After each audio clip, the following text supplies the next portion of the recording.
All right, hey everybody. I said I'd be back with some pocket pennant run if I could get it running, and I did. So it's a really, really easy fix. So here we are. So yeah, when you if you're downloading, and I downloaded the full. I always downloaded the full. You can just download the patch if you want, but I always do a fresh install at least until they get the player picks. Hey, there's Jack Dawson. At least until they get the player picks in and stuff like that, then I'll probably just do the patching.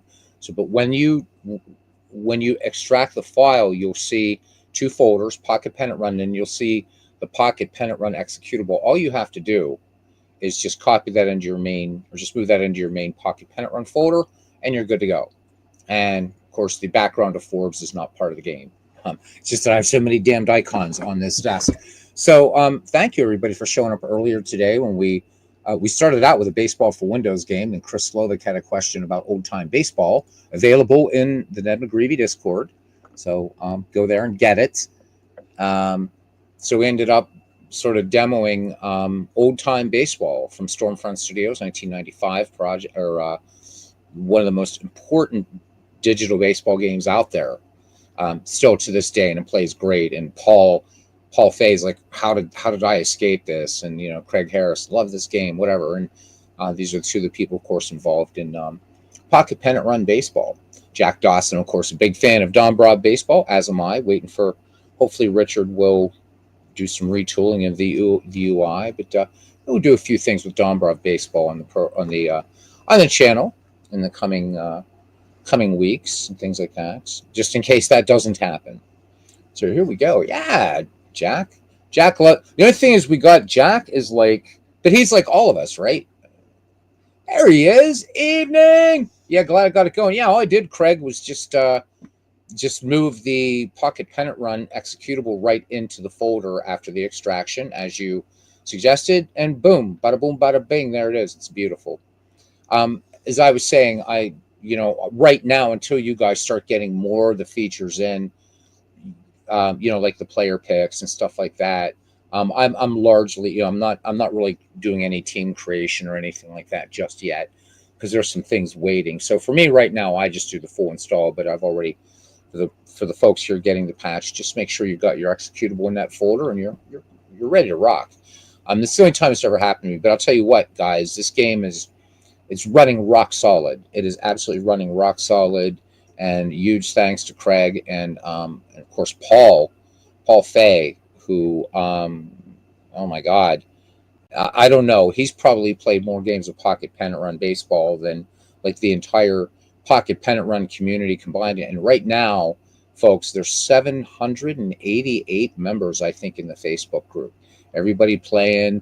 As I'd mentioned today, how this game has been evolving, and you know that it's gotten rock solid because now people are just posting about their projects and things like that.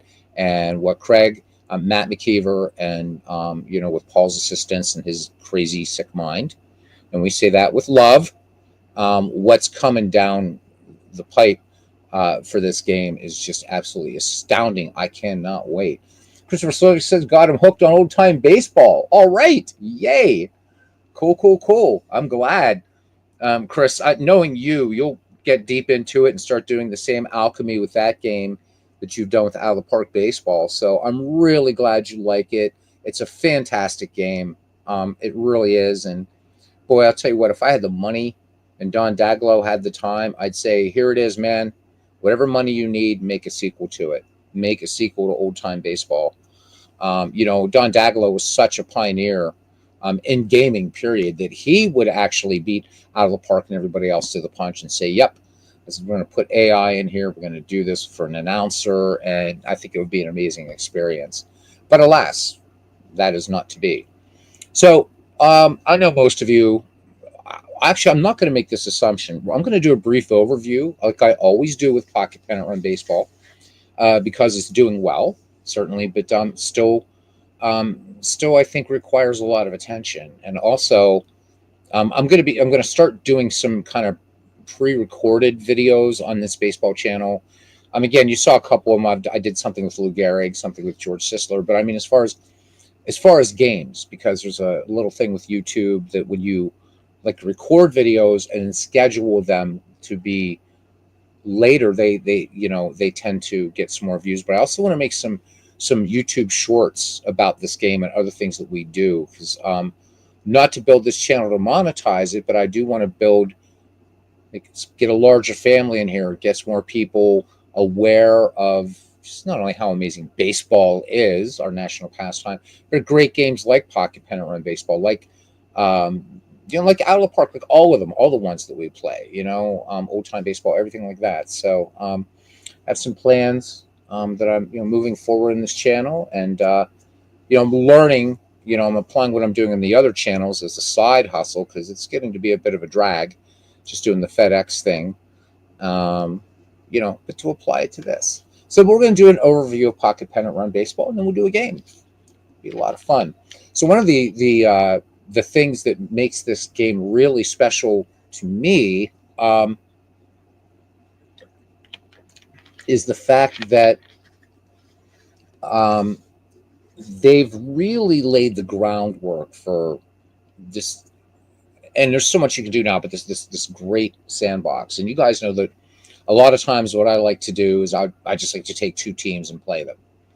Well, yeah, I mean, certainly, with a lot of programs you can do that, but with every one of these digital applications, you have to install the season, or you have to at least set up, something. So I'll use Action PC Baseball for an example. Let's say you want to just you would create the sort of league where you just have some teams play them against each other, but you still have to have it installed, right? And all that. One of the many things that I loved about Pocket Pennant Run Baseball is the feature where you can play a game from history. So why that's important is one of the things I want to get into down the road once the player picks are in here, because again, this channel is also about celebrating the players and their history. So I want you guys to know what these players look like. Is we'll revisit games that happen, understanding that this is a simulation, of course, and will the Bobby Thompson game of 1951, the shot heard around the world, actually play out that way in this game? Probably. Who knows? What are the odds? I'm not even going to worry about it. The idea is that, we at least will meet the players, that were actors on that metaphorical stage, if you will, and be able to talk about the game, its significance and history and things like that. Maybe there's, maybe for some of you guys, you'll be suggesting games. It's the first one that first Major League Baseball, game that you went to see. And as down the road, and Craig, don't take this as pressure, I know you guys are busy, as the minor league database, expands and all of that, then we can even, sort of look at that. Well, geez, somebody might say, my first game was actually a Toledo Mud Hens game back in 1974. Well, eventually we're going to be able to do that. But right now, the really concentrating on Major League Baseball, that's my thing anyhow. But here's the important thing. I don't have to install a season to be able to just play that game in history. So if I wanted to bring up the Bobby Thompson shot heard around the world, or the Bucky Dent game, or whatever, I can just play it right here and just play it as one off, or do whatever, or go in and it's amazing. And while there's other fantastic features in this baseball game that we are going to touch on, that's the one I'm really I love. I just love this. This is probably and I thought it would be my creating team creation, which it will be when the schedule generator is out. But I love the fact that I can just pick a game in history and go back and play with it, and it's superb. And what a great idea! What a great idea! And I think, and I'm not trying to say that I can read Craig's mind. Hey, welcome in, Aaron Reed. Is that that if you're a cards and dice player, and this game is, we're going to touch on that, because for anybody that might be new to this isn't a digital game like Out of the Park Baseball or Action PC. That's not what this is. This is something pretty special and pretty damned unique, as you're going to see. Right? I lost my train of thought. Terrible at this sometimes. Yeah. So But with this game, let's say I talk to a lot of cards and dice players, and they say, yeah, sometimes I'll just grab a couple teams and I'll just play a one-off game. So for me to do that in a game like Action PC Baseball or Out of the Park Baseball, Pure Sim, whatever, I still have to set up a league structure. I still have to do that. I have to do all this pre-work. Or with Pocket Pennant Run, I just go, boom, wow, yeah. I want to play this game from history, or I want to play, the 1986 Mets against the 1934 Cardinals. I don't have to set anything up. A couple mouse clicks, I'm in and I'm playing, and I like that. So it's that sort of, it's almost like getting out those cards and setting them up. But I don't even have to go through all the hassle of setting up the cards if I don't want to. I know a lot of guys really like that. Sorry for the boom, boom, boom there. My mic kind of shifted away from me. You can do that. But let's see what we can do in this game. And again, for some of you, this is going to be a retread. But you know what? People are always catching YouTube videos after the fact. And there's going to be a lot of people coming to this game new to it.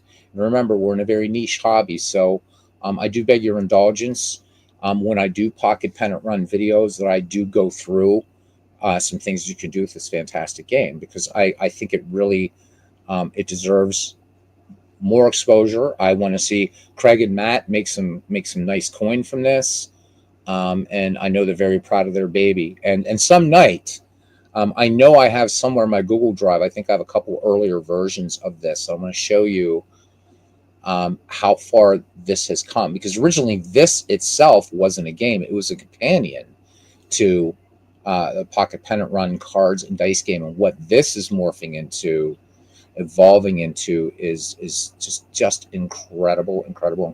Jeff Ray, welcome in. He said the link to Discord didn't work. Damn it. So wow. Okay, this sucks. That did not work. Jeff, so when with that one that I put in the chat, I'm hopefully John DFW is going to show up. I've got to figure out a way, though, elsewise to get in touch with you. And I don't want you putting your email in a public chat. But let's try the Discord link in here. And a lot of times with Discord, right, you're going to get that little spinny thing. Don't do it on your phone. You got to be at a computer to do this. I'm not. Why don't I open a zip file? Go away. Why is this asking me that? This is what I want. It was me. Oh yeah, there's a version of Helix that I accidentally clicked on. So what you want to do is, if you're on your PC or your whatever, PC, because this game, unless you have a Windows emulator, will only run in PC. There you go. Give that a shot. I think Discord says like continue on the web or something like that. So Rowdy Tundra, what a cool name is that? Rowdy Tundra. If I'd ever have a band again, I would have to name it that. So welcome to the family. Welcome to the channel. Rowdy Tundra @7. He said, any idea when the fixes for simming games and Pocket Pennant Run is getting a fix? So because I'm not part of the one-man beta testing team, and of course Craig does his as he's coding, I'm not sure what, maybe if Craig can answer that, if he's still here. I didn't realize that there was a fix that was needed, but that hopefully we can answer that, or by the time we do this again, I will have an answer for you. So we'll see what happens through the course of 2 nights of broadcast. Oh, okay, yeah. So see if you can do it on your PC, because it will usually let you do the web version of Discord, Jeff, and then you should be in and look for Beatles Eternally. That is I. And Craig Harris says, Rowdy, PM me or drop contact us email from the website. So, and Craig, I love the chimp, man. So cool. I'm gonna out of convenience here, I'm gonna put the link here to Pocket Pennant Run in the chat for you guys. Okay. And again, I want to remind you guys, I'm not part of the Pocket Pennant Run team. I'm not getting any money from this. I don't want any money from this. I just love the game. So let me pull the website over here. And then, so all you have to do is just click here, contact. If you're having an issue with software here, and if it's just general contact, but this is where you want to reach out. And Craig responds really, really, really quickly. Okay. You know, most I've had to wait for, I think, Craig to get back to me. It was very early days in Pocket Pennant Run 3. And it took like at the most like 36 hours, I think. So, but well worth it. So there it is. And boy, what a beautiful game it is, man. And what you get. So if we're going to do an overview, let's start with this. This database and this little dude right here. This little dude right here.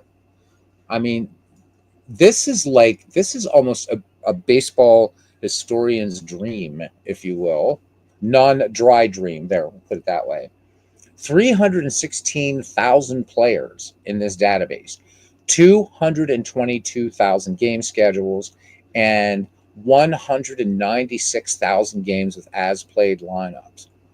So super cool right there. Super cool right there.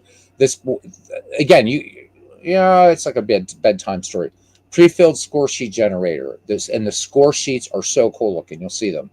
You can have a custom team lineup creator, game simulator, dead ball, and modern. Now, I would say that it's not the purpose of this game to get in finer detail with the eras of baseball. So that's more reflected in the player cards. You will see that. I still have to find some time to start rating the dead ball managers and stuff like that, because I will say this, and it is not a complaint about the game at all. Most people don't play in the dead ball era or the 19th century. I do. I love it. And so there's a few things you've got to do if you're going to play dead ball baseball. The one thing you have to do is you've got to bump up pitcher fatigue. You just got to do it. Because the seventh inning thing, think about it for those of you guys that know dead ball baseball. Walter Johnson wasn't going to get yanked in the seventh inning, or Christy Mathewson, or Addie Joss, or any of those guys. But it's just a couple little minor tweaks. But most of you guys play modern era baseball, and usually 1970s forward. That's been my experience since I started this channel back in 2018. I think it was 2017, 2018. This will export to Excel. Again, you have historical plays, pre-filled score sheets with the as-played lineups already done. AI is going to be developed more, but there was like an AI coach in here. You can create your own fictional franchises if you want. Also, the game, if you and the only way that you'll have this is if you actually buy the game, either the PDF version or the physical version. Which, get the physical version; it's worth it. It's awesome. You can create. You can create player cards. You want to go in there and put in your Sunday softball league. I don't know if those things are still a thing, or your people you work with, your office, or whatever. So this is huge, though. I mean, so these are the databases.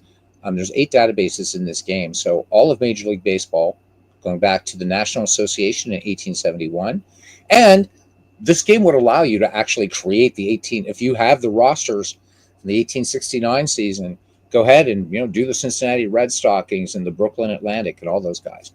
Negro League Baseball. This is so very important. It's great to have the Negro Leagues here. The Nippon League from 1950 to present. The Korean Baseball League from 2001. AAA Minor League Baseball from 2000. Will be nice to see that expanded at some point. And also maybe down the line, getting some AA in there as well. But still all good. College World Series teams from 2021, NCAA 2022, and the only game to have it that I know of, the All-American Girls Professional Baseball League, 1943 to 1954.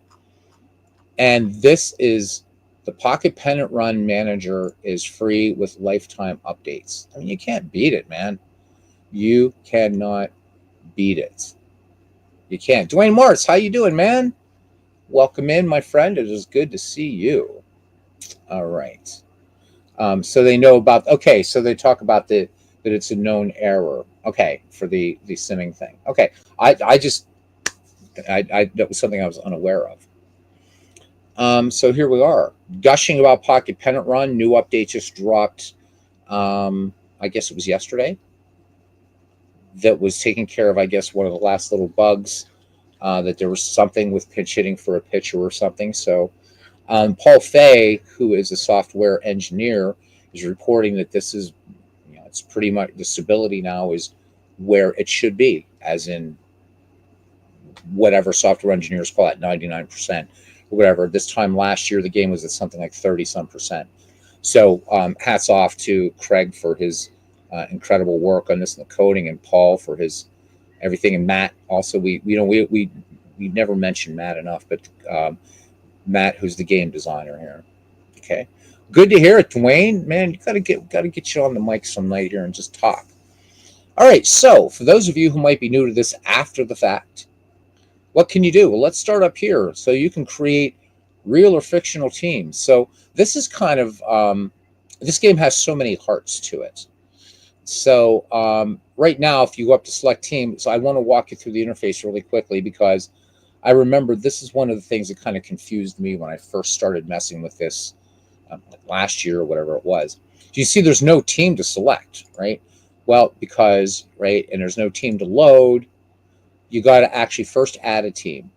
So, and then you have a lot of options here. So you can add a team from a league database, add a team manually, or from league sheets. You can create a team from your league sheet or from league database players, create a fantasy team, but that's a little bit different than what I'm going to show you here, and then create a blank team.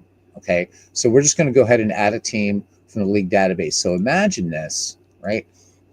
Because this game, the software, whatever you want to call it, because its roots or its foundation is a cards and dice game.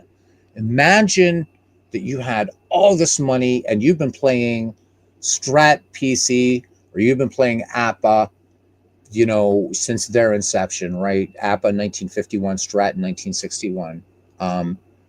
And you somehow had all the seasons. Well,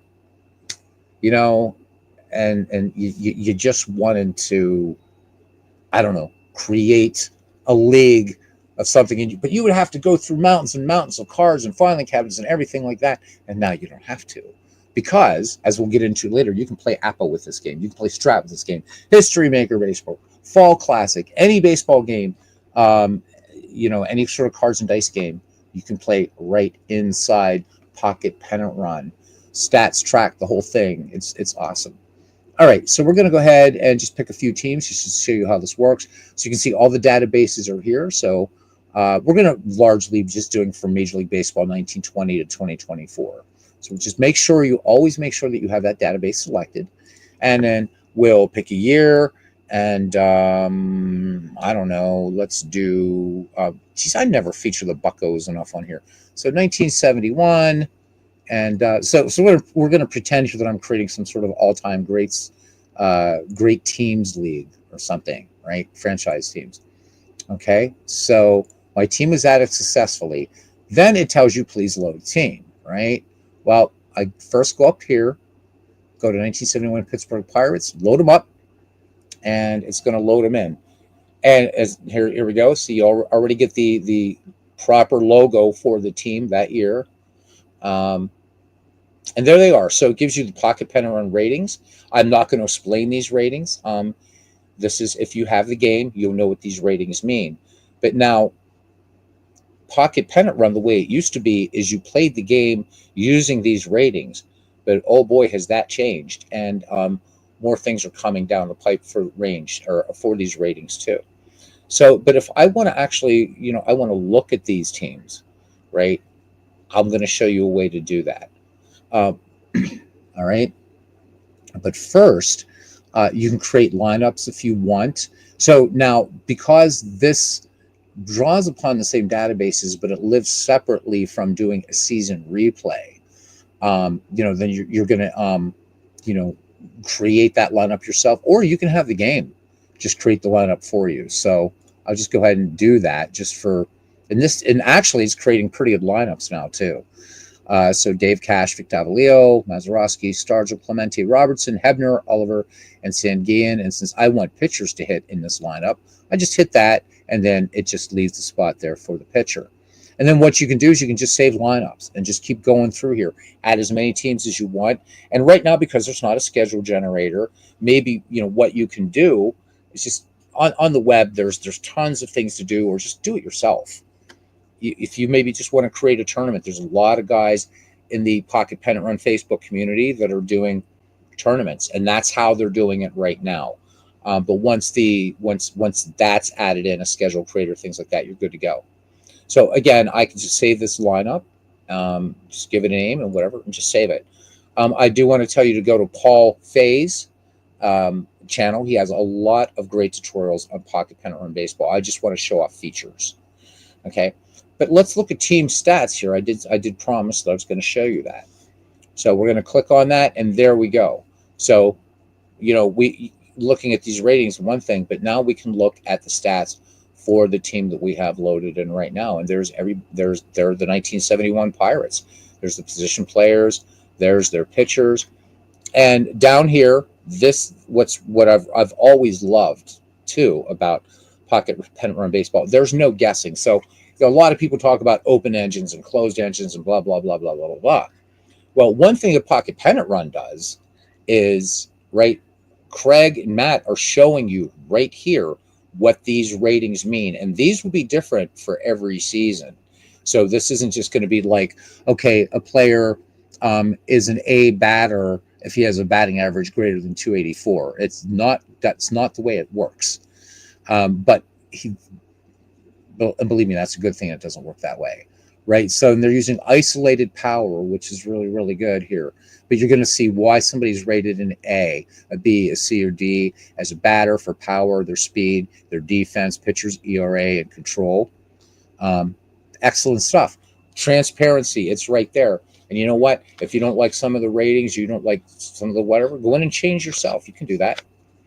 But really, really nice to see this at a glance. So, as it used to be in this game, and when we do the evolution video, I'll show you that. It would be before that this is what you would see, but maybe it was a team. So like if you're like me, I need to learn more about the Chicago White Sox, for instance.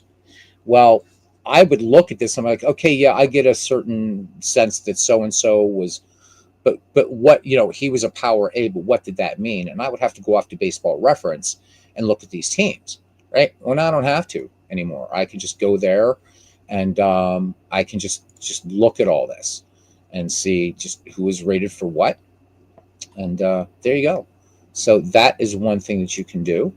And let's go ahead and close out of this. There's more that you can do, by the way, including, again, talk about creating fantasy teams and stuff like that. I suppose I should show that, I guess, while I'm here.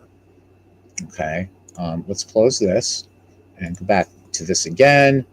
And let's do this. Let's add a team, and let's do this. All right. So, oh, no, this is the team generator. This is not what I want. I'm sorry. This creates a fictional one. I want, like, the real thing. I want the real thing. So, anyhow, if you guys have questions, I'm certainly happy to answer them. Okay. And if not, we're just going to keep going. All right. So, let me see. Where is that? God, it's been such a while since I've done this too. Please load a team. Yeah, it's not it either. Where is it? Where are you? Where are you? You guys know what I'm looking for. Let's close here. And yeah, because this is the one where it's staring me right in the face. I know it is. Craig, are you still here? You know what I want to do here. I want to be creating a team where I'm importing players individually. And it's been a while, so I'm lost. I'm lost, man. Because I don't want to add a team. Oh, add a team. I think it's add a team manually. Is that what I want? Is that what I want? No, this isn't it either. Ah, where'd it go, Craig? Help! Craig's gone away. Or anybody here, if you can remember, you know what I'm trying to do here. Dwayne, I'm trying to do the Abba-Bats thing, right? I used to be able to just do this like bang, and now I can't remember. So this isn't a knock on the software at all.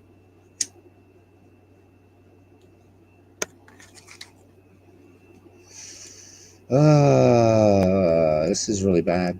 Oh, well, if I can't remember, we'll just come back to it, and it'll hit me later. It will hit me later. Oh, hey, there you go, Tim. How you doing, Clee baseball fan?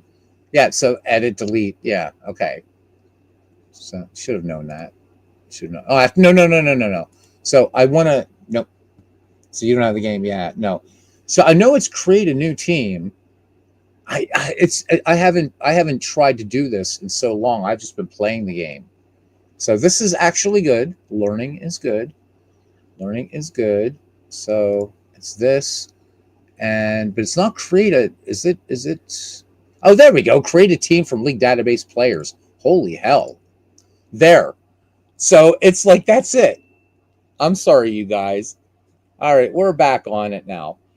So this is one of those things where if you want to create a league of all-time great franchises, or maybe you want to create a league, you're a Braves fan, God forbid. Dwayne, I'm sorry, just kidding. Maybe you want to create something where you would take teams from Boston Braves, Milwaukee Braves, Atlanta Braves, and put them together and see, okay, which is going to be the greatest Braves team out there or whatever. Or Rowdy Tundra, God, I love that name. He says he submitted a software issue with screenshot attached. Awesome sauce. All right, Dwayne, I'm gonna gift you this game because you need to have it.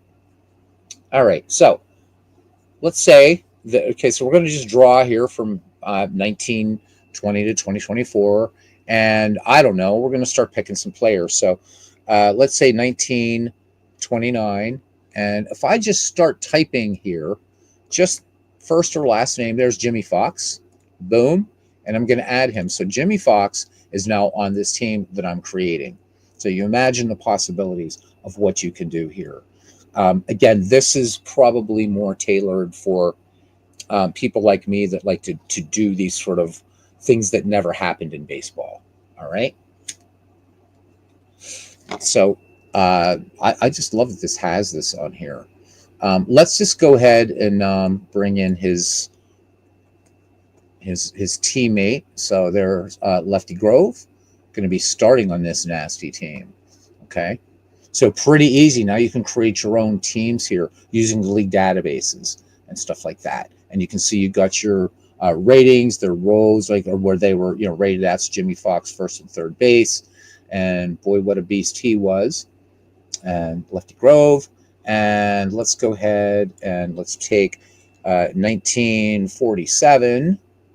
And let's bring in this gentleman in his rookie year, Mr. Jackie Robinson. There he is. So you can see that the freedom that you have here. Asked me to send you a friend request. Okay, good. I'll do that right now. So hang on, guys. I'm gonna accept Jeff's friend request. Yay! All right, the Discord's growing, man. We're growing. This channel, the reason it doesn't grow is I don't care if I ever monetize it. It's so unfocused. It's absolutely insane, right? So I don't worry about it. It's just all of us being able to BS. Jeff Ray, you are now a friend. So go thou and baseball and all that kind of stuff. Yep. I just accepted it, Jeff. Just accepted your friend request. All right, back to it. Let's do a few more players here. Let's go to Negro League Baseball, and let's pick 1935 because we need a catcher in here, don't we? We definitely need a catcher in here.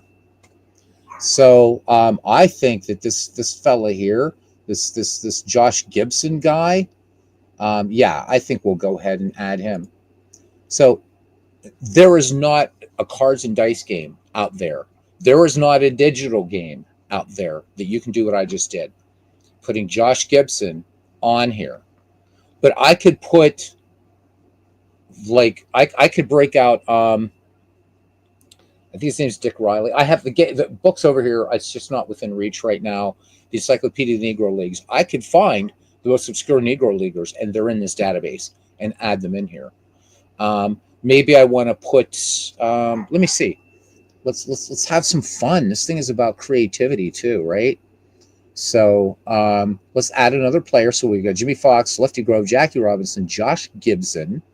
Let's go to the All-American Girls Professional Baseball League. And let's go to, I don't know, I'm just going to guess here, 1940. I think Casey Candell's, I'm trying to, give me, let me see. I'm just going to put somebody in here. Oh, there you go. Yeah, Helen Candell. So remember Casey Candell? This is his aunt, and she played for the Fort Wayne Daisies. So, boom. And now we've just added her. So this is bloody, bloody brilliant. And like my mind just goes like, it's like supernova, man, with the things you could do here. All right, so you get how this works, right? We'll just add one more player. And we have to, do a little bit of 19th century here. So let's do 1885. And we're going to get my favorite 19th century player, King Kelly. Because King Kelly's got to play in this. There we go. And you can create all these teams. If you have a roster set like the APA pre-expansion or post-expansion, and you want to do this in pocket pennant run baseball, create your team and do it. Whatever you want. Okay. And then once that's done, you give it a year and a team name, and you add the created team name, and it's going to save it. And you're going to be able to you could take this team you've created and play it against anything in these databases. The way that this kind of communicates with itself, right? Inter database is so super, super cool. So I am sorry for forgetting how to do this. It's just been a while. I'm waiting for player picks, and then I'll start creating teams and saving them. Okay, let's back out of here. The fantasy team, you can just generate fantasy players. I'm not into that myself, fictional players. It's too much Major League Baseball still to learn about. But that's something you can do. Okay, quick play. Pretty nice. This is really, it's like, damn it, I got enough time here to grab in a baseball game, but I don't want to create lineups, and I don't want to do anything that Beatles. So what do I do? Well, you do this. You give the game an ID. 17Z, Z, name it after your cat, whatever. Okay, so we're going to pick a league. We're going to pick two teams, 1920 to present. And since we talked about the White Sox, let's do the I think they were pretty good in 79, weren't they? 79 White Sox. Okay, so let's pick the 79 White Sox. All right, and this is going to segue into sort of what you can do with this game, cards and dice wise and stuff like that. All right, and let's play them against the 1934 St. Louis Cardinals. So as I do these things, I imagine what it would cost in cards and dice. And the cool thing about this is from this game, you can print cards. You can print the pocket pennant run cards and just have that complete cards and dice experience if you want. Okay, they are ready to go. All right, do I have pitchers to hit? Of course I do. We don't need no stinking DH. Now, again, so I talked about this gives you the option to change the pitcher's fatigue rating. If you're playing a quick one-off like this and you're doing dead ball teams, do definitely bump this up. So I'm going to select my starting pitcher here. I guess Russ Baumgarten there. He's got a 7 fatigue, so I'm just going to hit enter. And then for the 1934, of course, it's going to be Dizzy Dean. Now I'm going to bump Diz up here. All right. Dizzy is a 6, and I know from my reading my baseball history, this should be a little bit higher. So I'm going to bump Dizzy up, but I'm not going to bump him up to 7, but I am going to bump him to 8. All right. I mean, he was not Walter Johnson, but Dizzy Dean could pitch some ball games. I mean, let's face it, 30-game winner one year. Okay. So you can change your lineups right here, and we're pretty much ready to go. So let's do this. I'm not going to worry about the lineups or anything like that. You could load lineups if you've if you have these saved somehow for another team. But I think this does a great job. But it's when we get into play any game from history that the real sweetness comes. Okay, you can save these lineups out to player cards if you want, save the lineups to a score sheet, all that kind of stuff. But if we print play game day, these are again the proper logo for each team. So this is what the 79 White Sox, this was their official logo, and this was the Cardinals from 1934.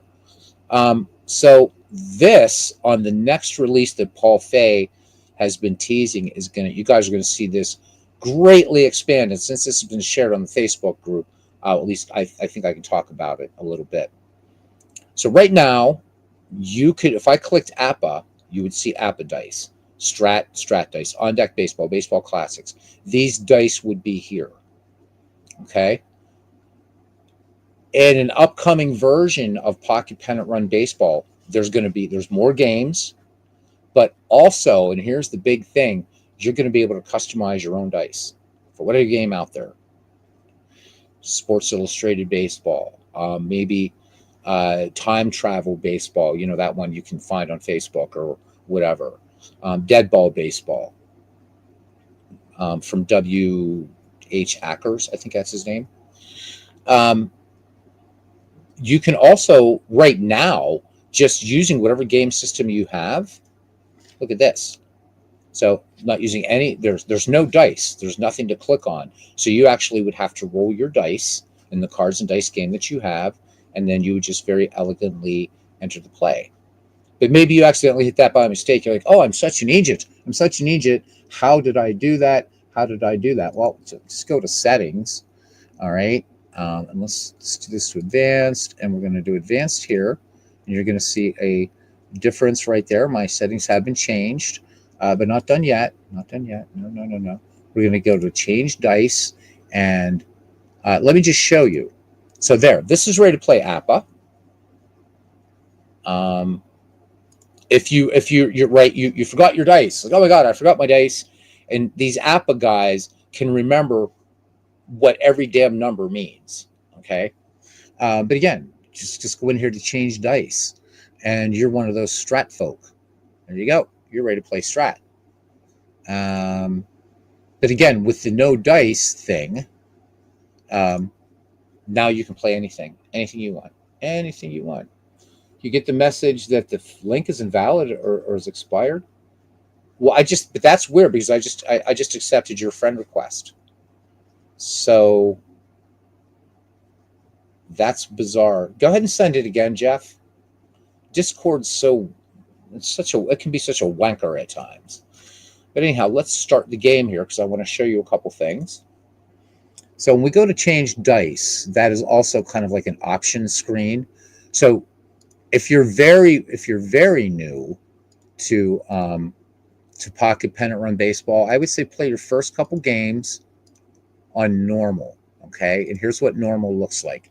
Those lines went away and everything. This is basically roll the dice, follow the rules, enter the play.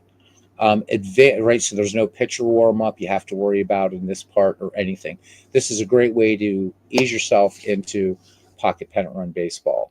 But once you've played with the advanced settings, and I have to say this game has the best pitcher warm up system I've ever seen. Love it. This is the only game that I play where I actually use a pitcher warm up. So let me go to Discord here really quickly, and I promise we're going to get in the game.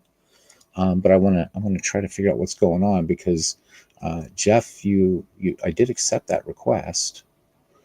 So yeah, there we go. There's Jeff. I'm going to wave to Jeff. I'm going to wave to him there. Jeff, you're there. You're there. Now I have to send you. Now let me get you the McGreevy. Let me see if I can get this McGreevy Discord thing working for you now. Okay. So thank you guys for hanging in for a second whilst I get this done. Invite people. So Jeff is a people, and there. Invite Jack Dawson and William. No, I'm not going to invite William. He's from somewhere else. There you go. So Jack, you have your invite. Jeff, you have your invite. And for anybody else that wants in, I'm going to put a link in the chat. Okay. I think we got it sorted. So give it a go now, Jeff. Just give it a go now, okay?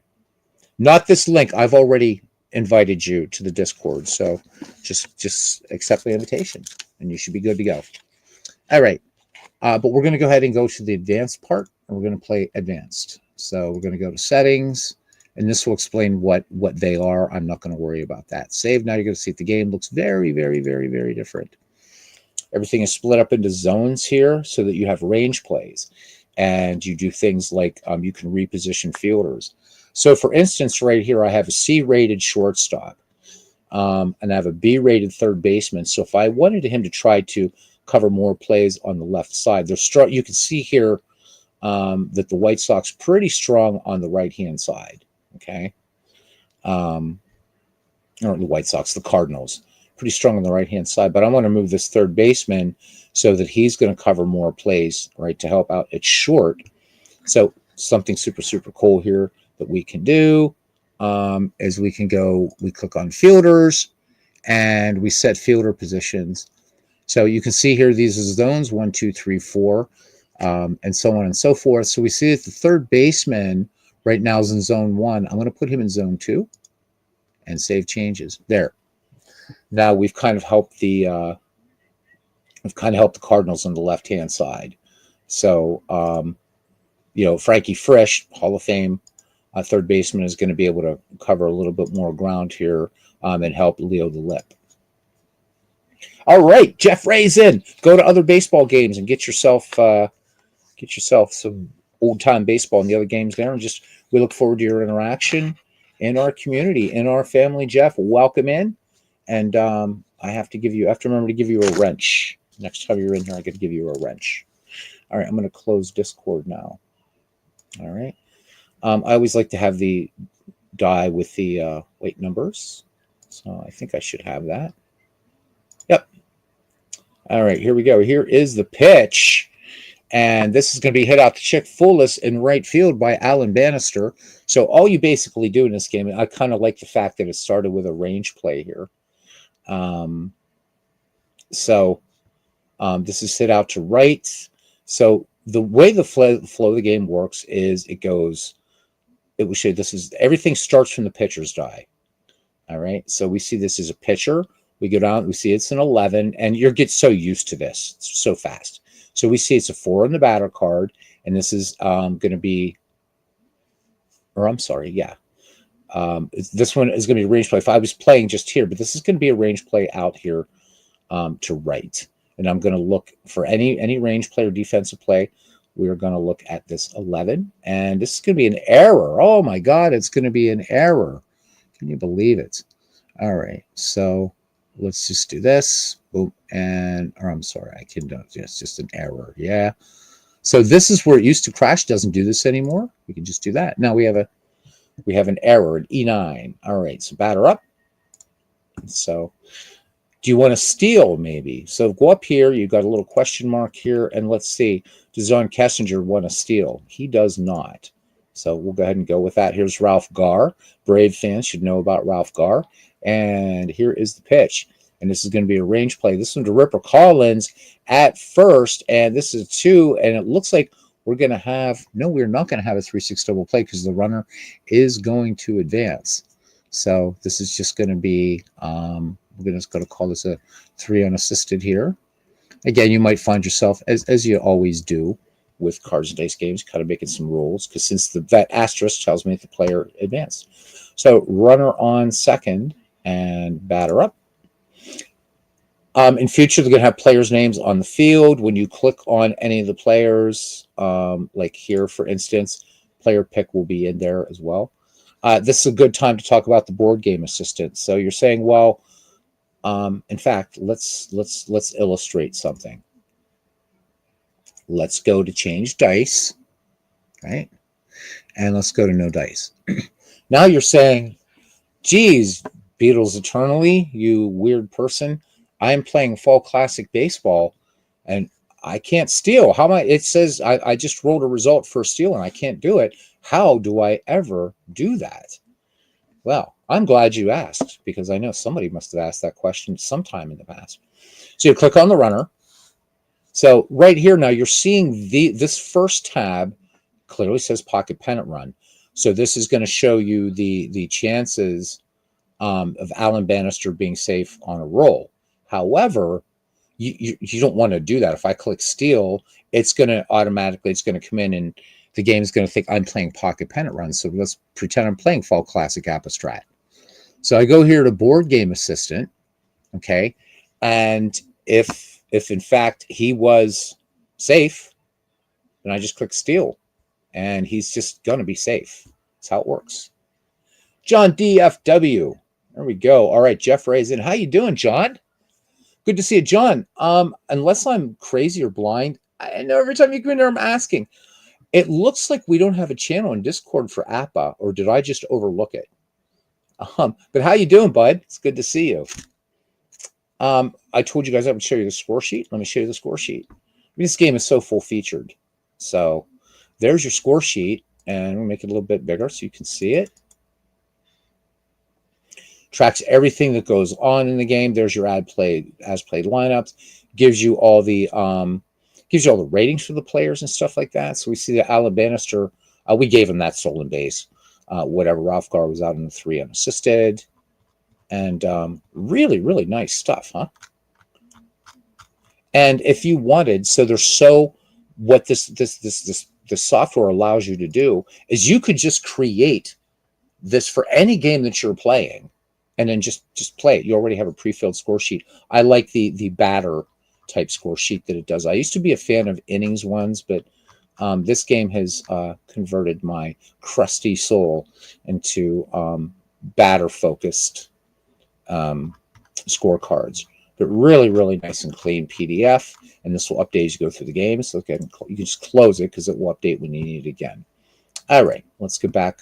Let's just go ahead and back out of the game. Well, actually, before we do, let's see if we can get the pitcher in trouble here a little bit. Let's go back to, or no, we want to go to advanced. Actually, I did this backwards, but it doesn't matter. My settings have been saved. Thank you very much. All right, so remember, let's change dice, and let's go back to advanced. So I talked about bullpen management and how to warm up pitchers. So we're not actually playing a game right now. So if we go, for instance, we go to our bullpen, okay, we're not going to, you don't want to do that. If you're playing normal, yes, but in advanced, a little bit different. You're going to select a pitcher here to warm up. Now, obviously, do I want to pull Dizzy Dean? No, but let's just pretend for shits and giggles. So we're going to click on Burley Grimes. Okay, so he's back. He's in there. So there's no color, anything like that, but he's got it. There's got to be 3 batters until this is warmed up. And you don't have to worry about looking for the number because this uses color coding. And when this green background is there, that means Burley Grimes is ready to come into the game. Okay, so Greg Pryor in there. We'll roll a couple, and then we'll get Diz into trouble a little bit. And guys, there's the Discord, and John DFW is our official. He's the guy who has created and actually runs the Discord. All his. All right, here we go. So it's a good time to talk about this one. This is a left-right result here. We can see here. And again, the game's always going to remind you because they're the red die. So this is left-right. Now, if the pitcher and the batter are the same handedness, you go off the left-right result. So in this case, this is a righty-righty. So that gives the pitcher, it gives him the advantage. All right. So this is left-right 11, or usually will. This is a power check. And so for power checks and par checks, you go to the blue die. And as this is a power check, this is going to be an 8. So we go to power, and this is going to be a double. Ouch. Jeez. It's going to be a double. You don't do much running it, except when I'm like, dude, can we have this channel? I appreciate you. Only add a new channel every now and then. No, I was reading through the channels because in today's broadcast, I was showing like, oh, there's all these games. I'm like, wait, Appa's not on there. And I didn't want like the Appa guys to like freak out because Strat was on there and Appa wasn't. So when you have time, lad, if you would. I know a couple people here play Strat. But or Appa, man, thank you. But I hope you're doing well, John. Always good to see you. All right. So what the hell's going on here? I'm sorry. I'm like, we got us a double. Oh my goodness. And so let's do this. So it looks like old Diz might be getting in some trouble anyhow. Okay, so we got White Sox plate and one here in the top of the first. And here's Chet Lemon. Okay, now you can see right, just peripheral vision up here. See Burley Grimes?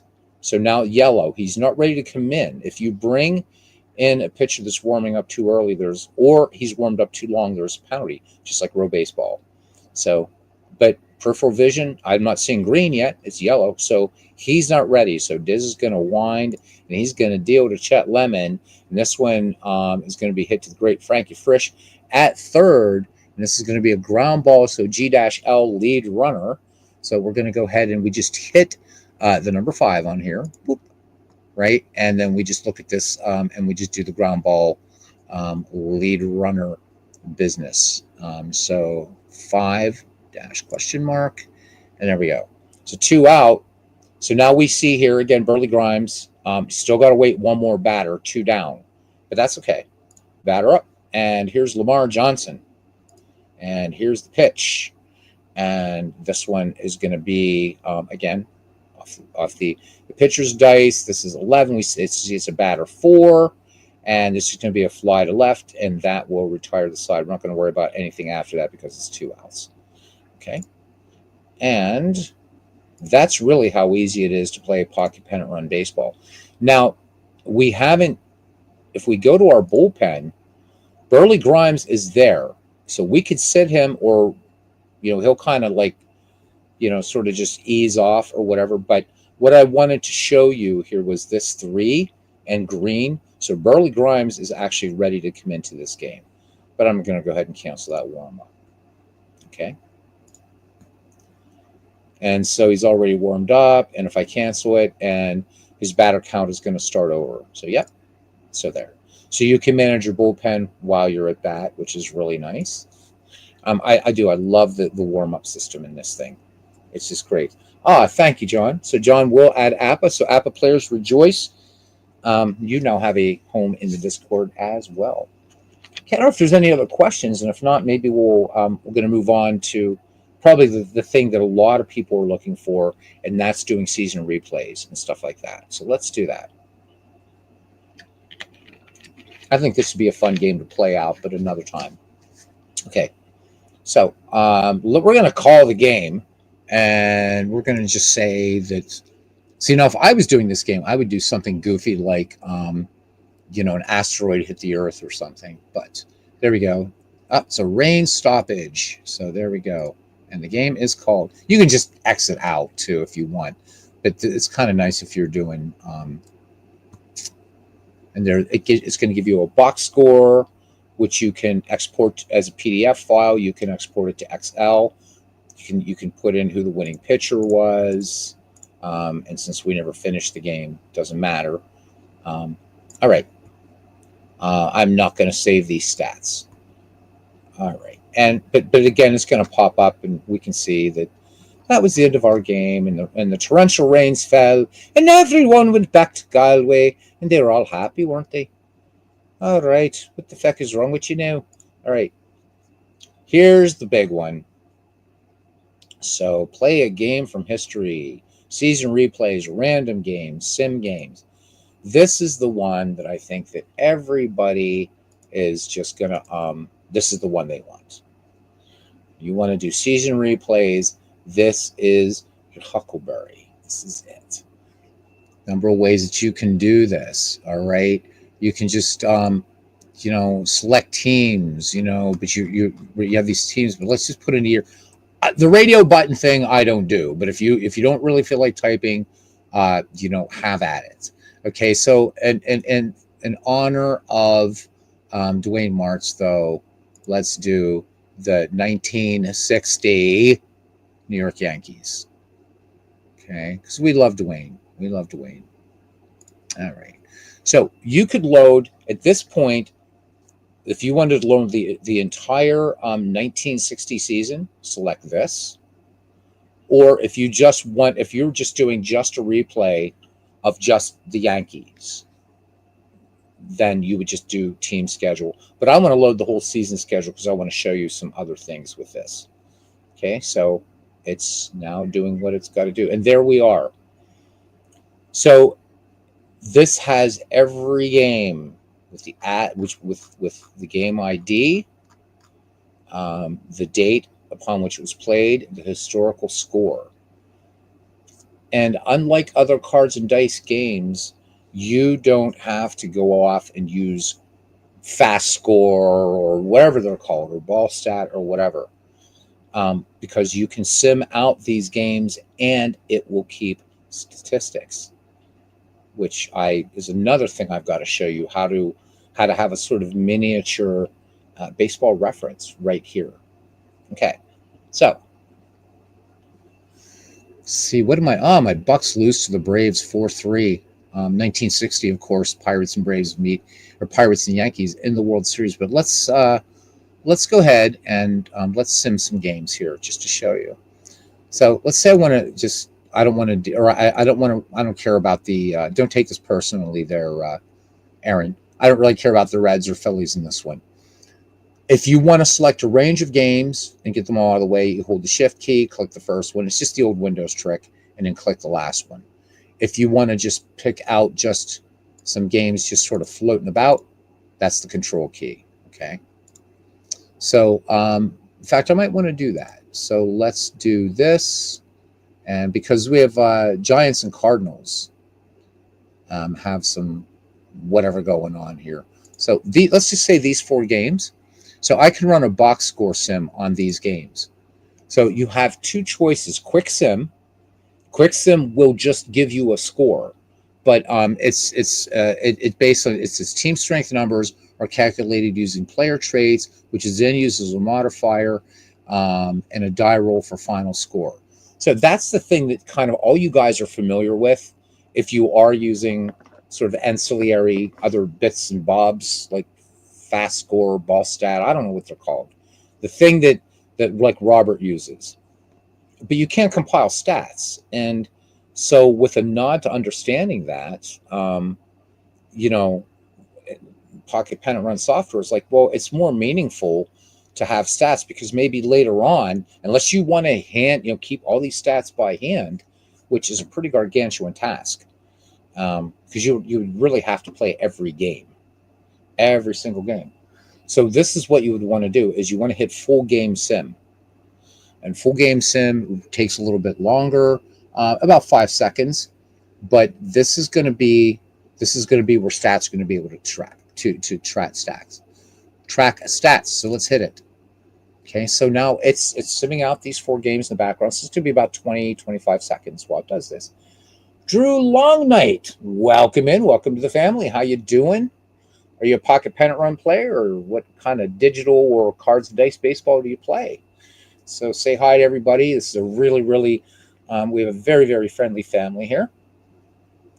Okay, so guys, here we go. We have some scores here. So for instance, Cincinnati Reds, Philadelphia Phillies back in 1960 on April 12th. So on Phillies opening day, the Reds spoiled that 9-4, but the Phillies in our replay win this game 3-1. So we could actually look at the box score by just selecting this, and we can show the box score of the game that is simmed out, and we can just kind of see what happened there.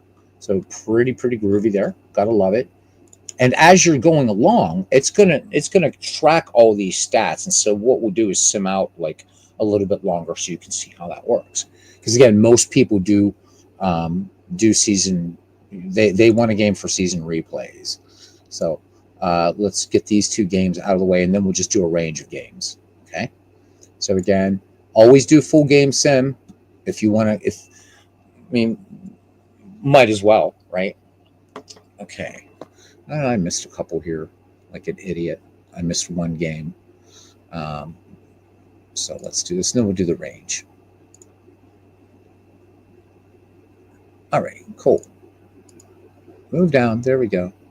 All right, so let's just do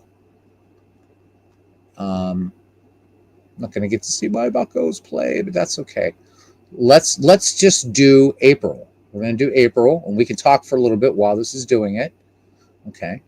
So we're gonna actually just do April. Okay.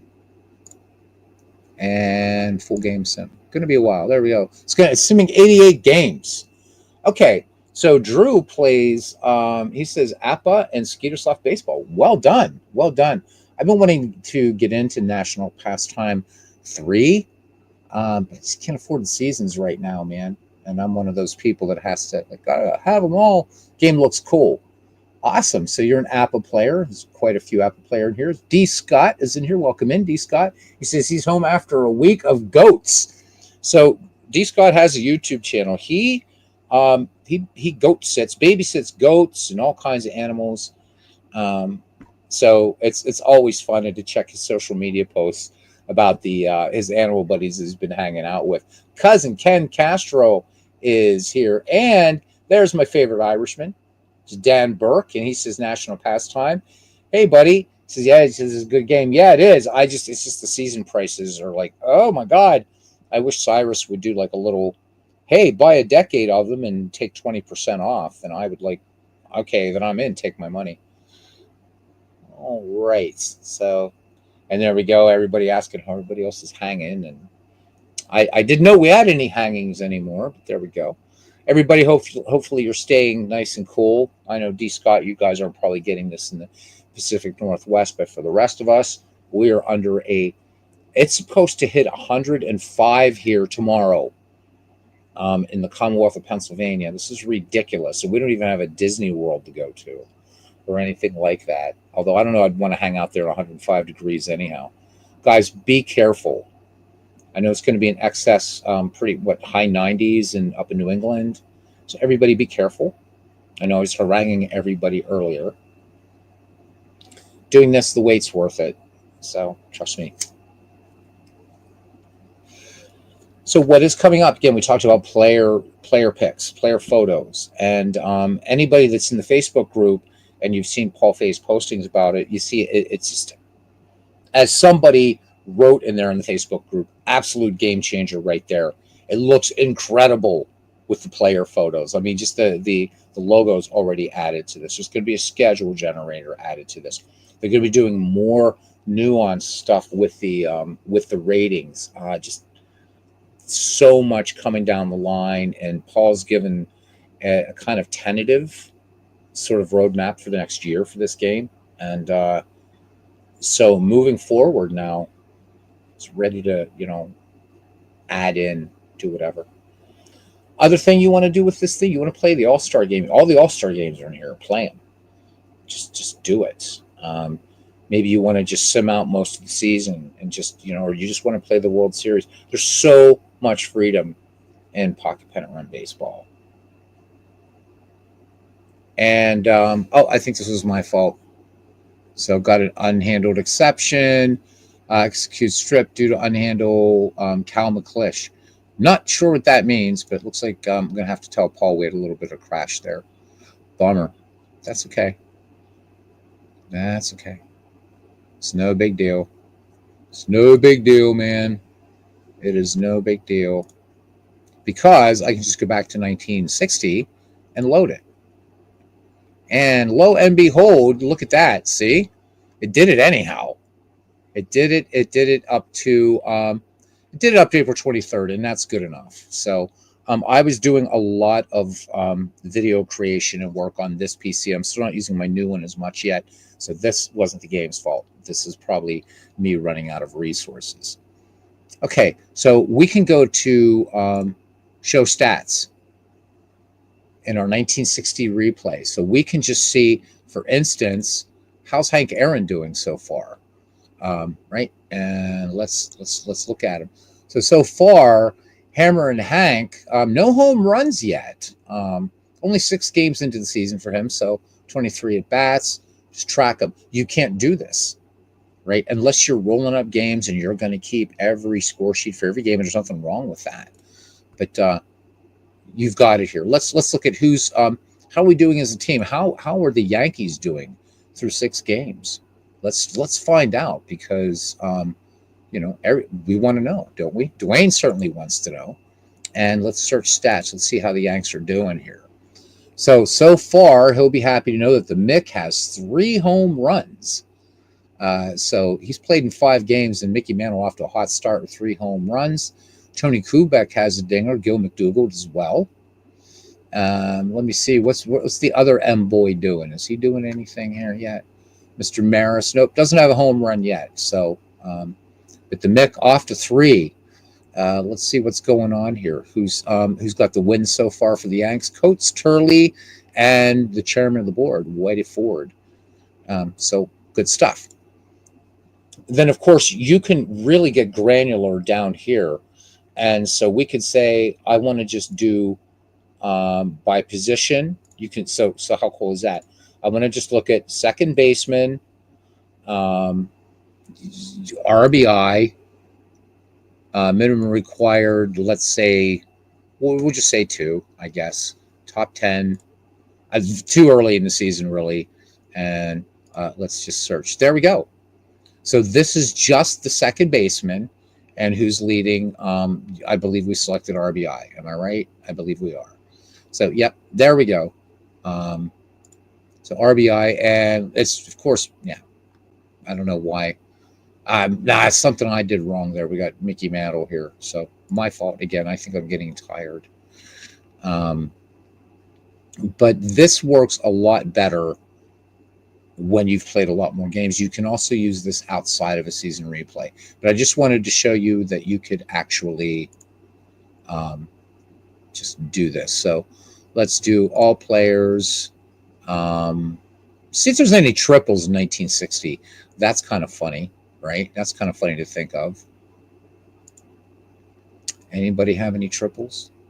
I'll be damned. Look at that. So Veda Pinson with 3 triples. Frank Robinson, Maury Wills, Willie Mays, and Willie Kirkland. So look at that. They're hitting some triples there in 1960. Pretty good stuff. Okay. Then when you close out of a season or whatever, you already saw that crash, which was my fault. Just boom. Okay. And boom. But if you go back here to play a game from history, I can just select a previously saved season, 1960, load the saved season, and I'm ready to go. And if we wanted to play a game, we could. Phillies, Reds, whatever's coming up next. So hot here, but not hot unusual. Well, yeah, where you are, John. God. So he said he needs to get back to his cards and dice strat game. It's got a no-hitter going through 5. All right. I will pretend your game didn't hear me say that. I don't want to jinx it. So long drive up the I-5 from Vancouver to Bellingham today. Mid-60s and drizzly. Oh man, I love drizzly rainy weather. I love it. I'm not a fan of 105, and especially in the place I work. But I'm sure Dwayne understands too, where he works, at least out with the inmates. I don't think they air condition those places. So just be careful, everybody out there in that heat. It's dangerous. What else is there to show? So much. You can also do manual entry of. So I got to select a game in here. So let's say that you just want to use this thing as kind of like a companion database. Well, if you want to, you can do that. And if I hit manual entry, you can actually, as you're playing your game, if you just want to use this as kind of your administrative assistant, I guess it's not nice to say secretary anymore.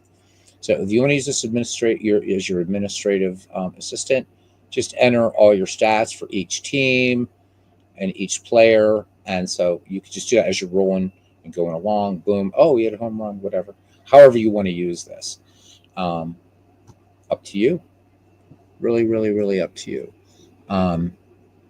You can also, this works with the Green Fox Excel application, which is really cool in itself. I've shown it once, probably a year and a half ago. It's a way to play sort of cards and dice baseball using an application within called Green Fox, which is neat. I like this better, but Green Fox is really, really cool, and it's free. There's a Facebook group for it. Go check it out. Green Fox. Okay, let's close out of here and close out of here. Oh yeah, I want to show you this too. This you pick, we pick, and then we're going to probably close out here. Unless people want a baseball game, then we'll play a game of something. So this is where we're going to be able to do our little project of picking a game from history and playing it. So if I type in a game, or if I type in a date here, and I'm just going to put in 6, what is today? Today is the 22nd. All right, so 06, 22nd, and let's go 1925. It's my Pirates World Champions that year. Let's see, who played on June 22nd, 1925? There we go. And I can just pick any one of these games and play them. Holy moly, 24-6. The Bucks over the Cardinals. Wow. Go Buccos. 24 runs. Damn. Really opening up the floodgates there. Okay. But maybe, maybe we want to look at, I don't know, a game that happened in 1981 in June. Oh, see, there are no games because, remember, there was the stupid work stoppage. So let's go to 1991. Stupid year that was. There we go. Now we're in 1991, same date. You can pick any date that you want, any date in which there was some, baseball. So cool. But down here, AI coach pick it. So now if you see on your screen, this is actually changing dates just at random. And this is kind of fun. Sometimes I'm such a geek. Yeah, it's like, okay, I'll just close my eyes, click it a number of times, open my eyes, and then I'm just going to pick a game. Roll a dice, whatever. Maybe you just see something that looks fun. So 1934 here, Cardinals and Braves. This was a close game, so I could just select it, print play game, and since this was an actual play game, there's more now I can show you. So unlike just picking any two teams from history, now this game, we're going to be playing this actual game. And this is why this means something, because we talked about the as-played lineups and everything like that. So we go to fielders here. Yeah, fielders. Let's see. Bullpen. Let's go to bullpen. So we can see here that if we see our current pitcher here is Jim Mooney for the 1934 Cardinals. But we see at some point that Jesse Haynes was brought into relief. So here's your entire bullpen, but anything above the dotted line, and that will show you who actually came in. So at some point, Jesse Haynes came into relief. So if you were playing and let's say you're replaying this game and you're starting Jim Mooney and he is kind of getting rocked, then you would know that, okay, Frankie Frisch was calling on Jesse Haynes that day if you wanted to stick with him, and you could bring in Jesse Haynes. So the same goes here for the team on offense as well. All right. So it looks like on this day, the Boston Braves actually didn't go to their bench at all. So, oh yeah, they did. They had two pinch hitters. There we go. Worthington and Moore came in this game. Batter data, all of this here, and this is searchable or sortable, I should say. So pretty cool. Pretty cool there. You can see who's struck out the most, who hit the most home runs that year. So Wally Berger with 34 home runs in that season. Okay, 298 average. So for teams that you might not be very, very familiar with, it's also good. And you know who came in to pinch hit, so, and what have you. And that's there's so much more to talk about this game, but that's Pocket Pennant Run. Newest update. I had that little crash, but I do believe that was my fault. So no other questions, comments, complaints, concerns, cacophonies. How much more alliteration can we do? Probably that's it. If not, I feel like probably going to do a Diamond Mine baseball game now because my eyes are getting bleary, and it's a little easier to do those than this. Um, the only things that the thing I'm looking for, and they're talking about, I know there's not a player there, is they want to change these to have little meeples, because I would like to be able to see like this pitcher. So he's a lefty pitcher, but I want to be able to. I want him to be facing one way or the other, because when you have a left right check, I always have to sort of go up here and look, and I'd rather be able to see that at a glance. Having the fielding ratings is really nice, and again, boy, there's really not a lot we can do on the left hand side here for the Cardinals. As far as covering that hole on the left, because over here at third base, Pepper Martin, he was a heck of a hitter, good base runner, but pretty adventurous out there at the hot corner. There's a lot to this game. There's a lot more coming, and oh yeah, another nice fun thing about this game too is if you were playing, say, the 1934 Cardinals against the 1911 Philadelphia A's, and the 1911 A's were the home team, then these player cards they would switch up, so you would see more triples and things like that. So you follow the rules of the home club in their era. So there is somewhat of normalization here. We could take the Gas House Gang back to the dead ball era, or vice versa. We could take the 1911 Philadelphia A's, bring them forward in time to 2004 at Fenway, and play the Boston Red Sox. And all of a sudden they're going to change. The other thing you can do too, pre-game in this, is you can boost and slump players. So you're playing the 1941 season, Joe DiMaggio's 56-game hitting streak. So just to see how long it can do. Now the game does have rules on what you do, so you can simulate for one player per team can be in a slump and can be on a streak. So you can have basically 4 players.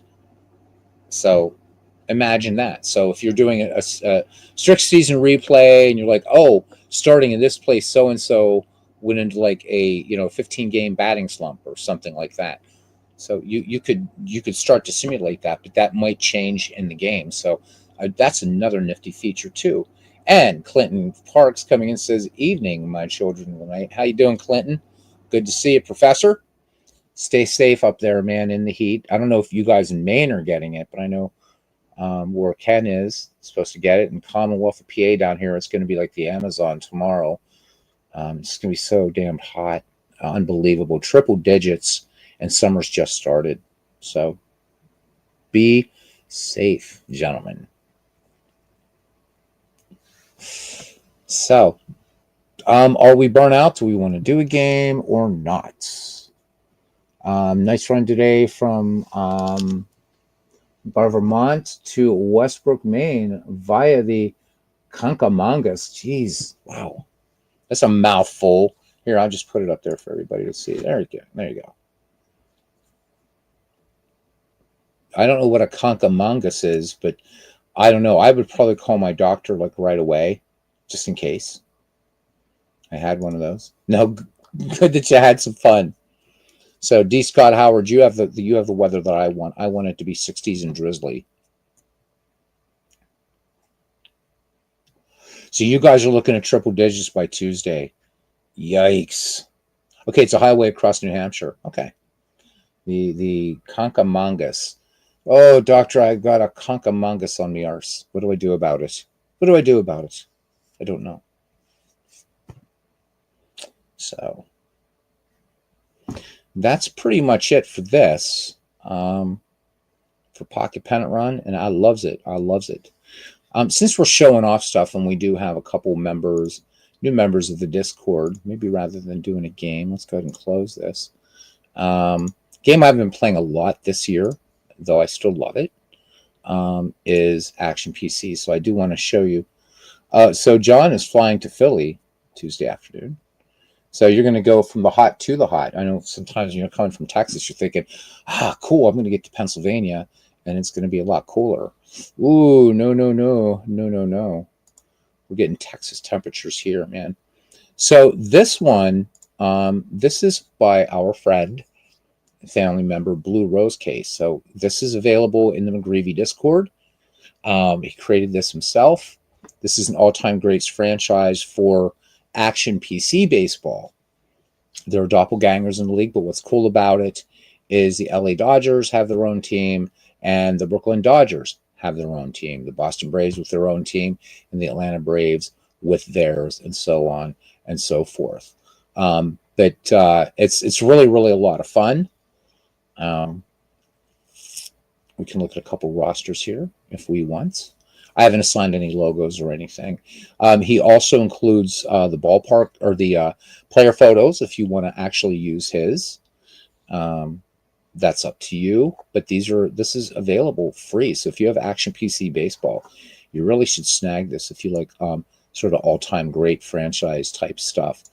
But so Kyler is going to be in a couple teams. Hornsby is going to be both with the Cubs and with the Cardinals. So you just got to decide, are you okay with Hornsby grounding out to Hornsby? And as somebody once said to me, well, you know, Hornsby as a Cub is a bit different than Hornsby as a Cardinal. Kind of makes sense. But I appreciate the work that's gone into this. He actually did a lot of research. This wasn't like just, oh, I'm just going to grab this from the database and that from the database. So this is a lot on par with what Steve Tate has done with his players in his NL and AL franchise teams. You know, the great teams or whatever, franchise history teams, that's it. So this is available on the Discord. Go get it. It's there. All right. Truth Hearts Wilkie, how you doing? A great game. Do you mean Pocket Pennant Run? It is a great game. That's the one you're talking about. Yeah, I mean, we know this one's a fine game. But yeah, Pocket Pennant Run is awesome. I'm glad you're having fun with it. And stay tuned, man. It's going to get crazier and crazier and crazier. Not going to do an Action PC game here, guys, because I don't have the headphones. If I do a game, it's going to be Digital Diamond Mind. There's our beloved Pittsburgh Pirates. And there, so you can see Kyler. I always think he should just be a Cub, although he had a brilliant career with the Pirates and the Cubs. He's one of those players right down the middle, could be on either side. But again, Blue Rose Case did such a great job on this. And all it's going to cost you is a quick little download. This one installs a little bit differently. So if you have any trouble, just reach out in the Discord and tell you what you need to do to install this if you so desire to download it. It's pretty cool stuff. Oh, Action PC. Action PC is an excellent game. It really, really is. I haven't been playing it a lot this year. But I buy it every year. I think it's fantastic. I bought every season for this game, every Major League season. And yeah, I mean, I love it. I wouldn't have put that kind of money into something like this. And Dave Cook, I used to say he had the best, I would say this for a purely digital baseball game, best customer service in the business, but now he has somebody else equally as good, and that's the guys at Pocket Pennant Run Baseball. And of course, yeah, can't forget Mark Cohen with Digital Diamond. So we are so fortunate to have these game creators that reach out to us and care about us as gamers and not just dollar signs. So I'm glad you like it. Glad you like Action PC Baseball. It's excellent. It really is excellent.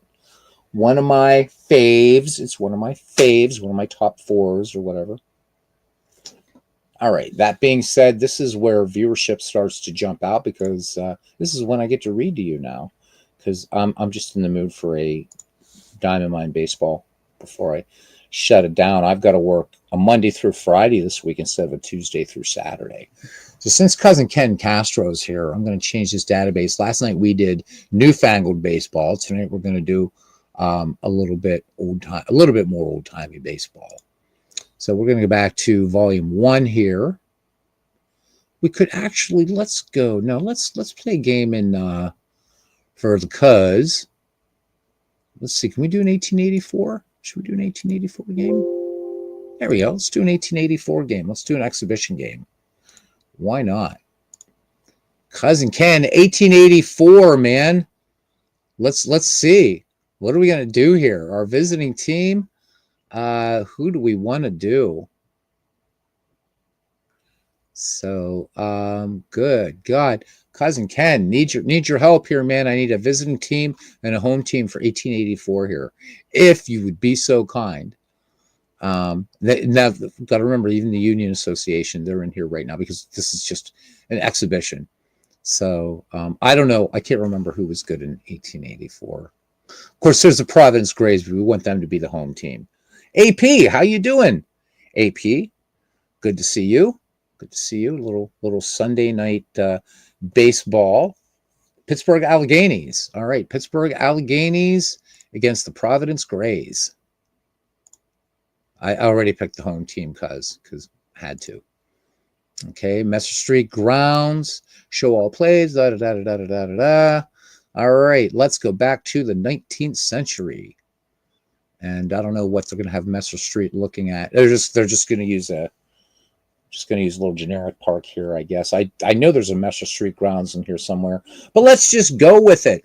All right, here we are. 1884 action here, guys. And I can see a couple women in the stands showing their ankles. How scandalous.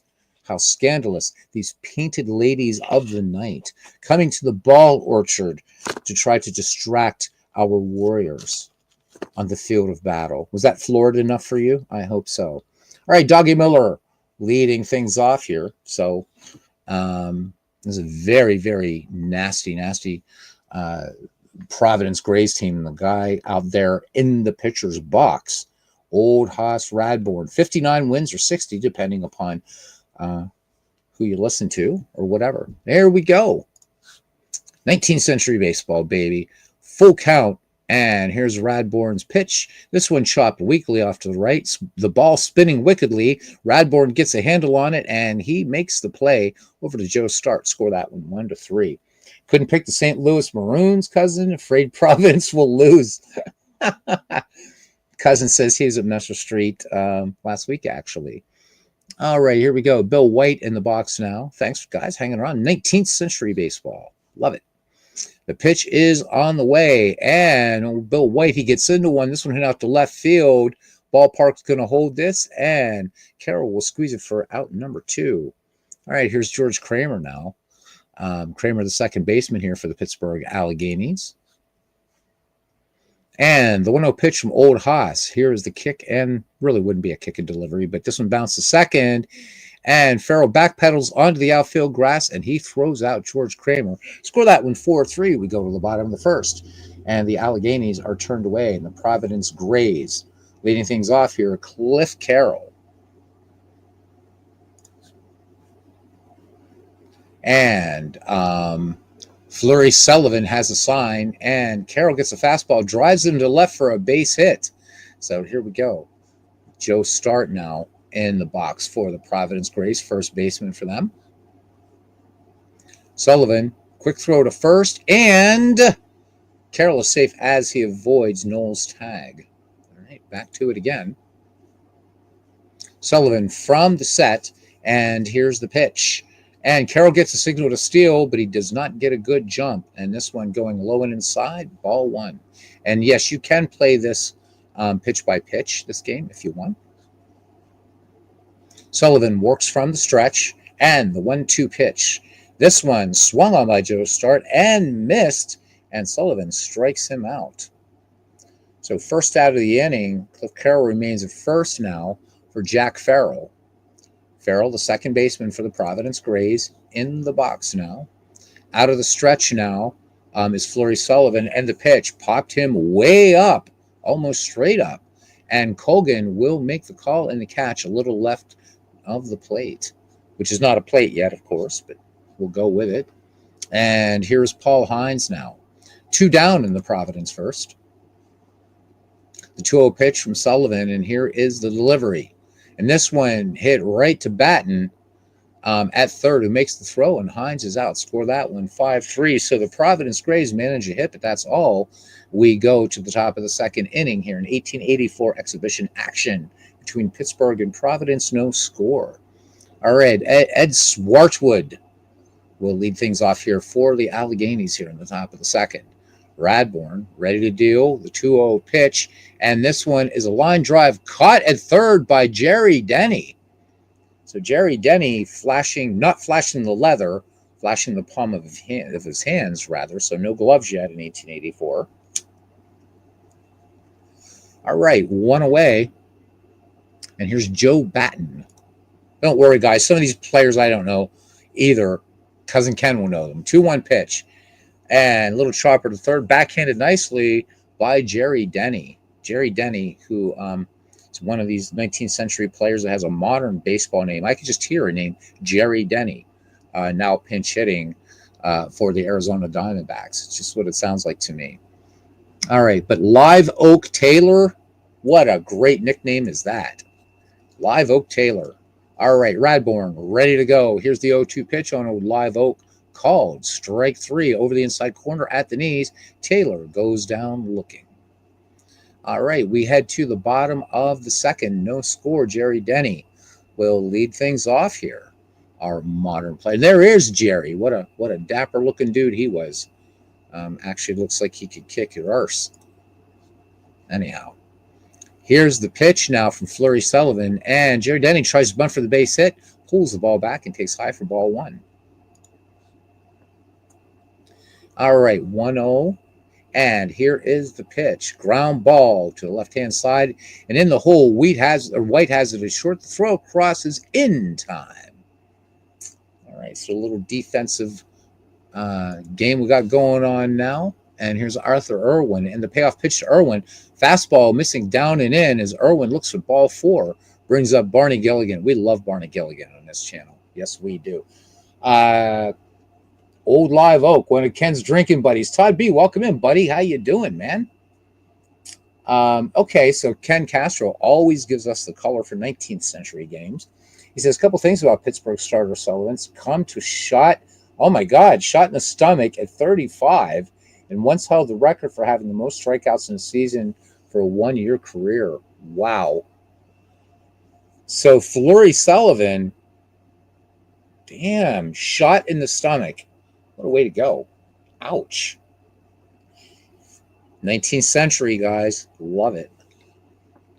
So when this game's being played, man, Wyatt Earp is still doing his thing out in Kansas City. And how many states were there in 1884? Like 25 or something, or 30? I don't know. Whatever. I have no idea. So there would be Civil War veterans in the stands, watching in the wooden stands, watching this contest between the Alleghenies and the Grays. It's so cool to think about that.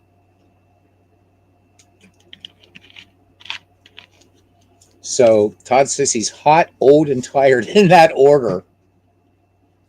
Well, I think anybody excluding, the left coast, I think we're all feeling that hot, definitely, man. But all right, here's Barney Gilligan. Here's Barney Gilligan now. Irwin on at first, a stretch by Sullivan, and the 3-0 pitch on the way. Gilligan looks at ball 4. Flurry Sullivan in a little bit of trouble, and 2 Providence Grays are on as Gilligan was taken all the way. Didn't even move the wicket from the shoulder. And here's Paul Radford now. I know that if Cousin Ken Castro had set up this lineup, he'd have Radbourn, who was a good hitting pitcher, by the way, just good hitter all around. He would be up in Bradford. I think you didn't you put Radford usually in the 9 spot, right, Ken? All right. So Arthur Irwin at second, Barney Gilligan trailing him at first, and here is Paul Radford, rather light hitter. Here's the pitch from Flurry Sullivan, and this one fisted off the handle down the third base line. Sullivan out of the box has it, and he's going to throw to third in time to get Irwin on the force play. So 2 down now for old Hoss Radbourn. And 1-0 pitch. Sullivan lets it go. And this one is a healthy cut. And this is a single to center field. I told you he's a good hitter. Barney Gilligan rounds third. Radford is rounding second. Gilligan going for home. Radford will hold second. The throw comes home. Barney slides. And he is safe. So just in under the tag, and the Providence Grays in the bottom of the second tally the first run. It is 1-0. And Samuel Smith, he says, good evening. Gilded Age Season 3 starts tonight with the stuffy old ladies. Look, dude, I know. And Clinton, also a 19th century guy, he says plays with Status Pro, which is super cool. So just a quick comment. Yeah, it's nowhere near as good as Downton Abbey. I completely agree with you. But one thing I do love about the Gilded Age, I love that period of history, is it's a very, very beautifully filmed series. So, but I'm going to wait till the series, like, wait till the end of October, whatever, and then just binge watch it because I can't now be like, oh shit, now I got to wait till next week for it. So, but thanks. Thank you there, Samuel. Welcome in. So, continuing with Fleury Sullivan, who was shot in the stomach at age 35. Damn. Hot Spring Sullivan said, boiling out the physical and moral impurities. Sounds like our group says, oh my God, I love it. Love it, love it, love it. So, two of Clinton's girlfriends are on the show Gilded Age. Lomborg's no hitter is over in the sixth, reports John DFW. Okay, so you would have Old Haas in the 7 or 8 spot, especially when Charlie Sweeney pitched. So was it Charlie Sweeney that Radbourne and Sweeney kind of had some friction, cousin? Is memory serving correctly on that? Was it Sweeney? Oh no, I like it. I like it. It's not Downton Abbey, but it's Gilded Age is it's really, really good, and I like the I like in that show that you got to you kind of meeting some historical figures, which is cool. Clara Barton, Thomas Edison, P.T. Barnum. He's still well, let me see. Yeah, P.T. Barnum's still kicking around, so hopefully we meet Mr. Barnum at some point if we have him. Yeah, Felicia Rashad. How about it? She's really something. So friction is saying it lightly. All right, here's Cliff Carroll now. Providence leads 1-0, 2 down, bottom of the second. 1884 action here. Get your bloomers. Carroll standing in, led off first with a base hit for Providence. Sullivan checks the runner and count full. Sullivan works, and the runner's off to the races. Chopper to Knowles at first. This one off his hand. Now he falls in his backside, and the bases are loaded. So good chance here for Joe Start to make that number one a crooked number here. 2 down here in the bottom of the second for the Providence Grays. Really powerful team, this Providence Grays squad. 1-0 on the way from Fleury Sullivan. This gets past Colgan, who got his hand down on it, but that was it. So Radford will score. Old Haas moves to third, and Cliff Carroll moves to second. They're going to score that one, a pass ball, and it's 2-0 Providence now. 2 in scoring position, 2 down. Lefty Joe Start back in the box. And they're not going to pitch to him with first base open, so intentional walk. And Fleury Sullivan in trouble now, looking for that elusive third out as the bases are sold out with Providence Grays. And Jack Farrell in the box now. Second baseman. He popped up last time up. The 0-1 pitch on the way from Fleury Sullivan. High fastball. This one popped up wide of the bag at third. And moving towards the stands, Batten back and to his right. Juggles it and drops it. Batten is charged with the error. Oh, my goodness. Playing out as you would expect it. Again, no gloves. These guys won't wear gloves or anything. 1-2 pitch on the way. Here it comes. Swung on. Chopped to the left side. Batten to his left takes it. Makes the short throw to second to retire the side. So Sullivan does get out of a mess, but the Providence Grays tally 2. We head to the top of the third inning. And the 1884 Grays lead the 1884 Alleghenies 2-0. All right, here we go. Ed Colgan will lead things off here. Apologize for no images. It's just no images extant for some of these gentlemen.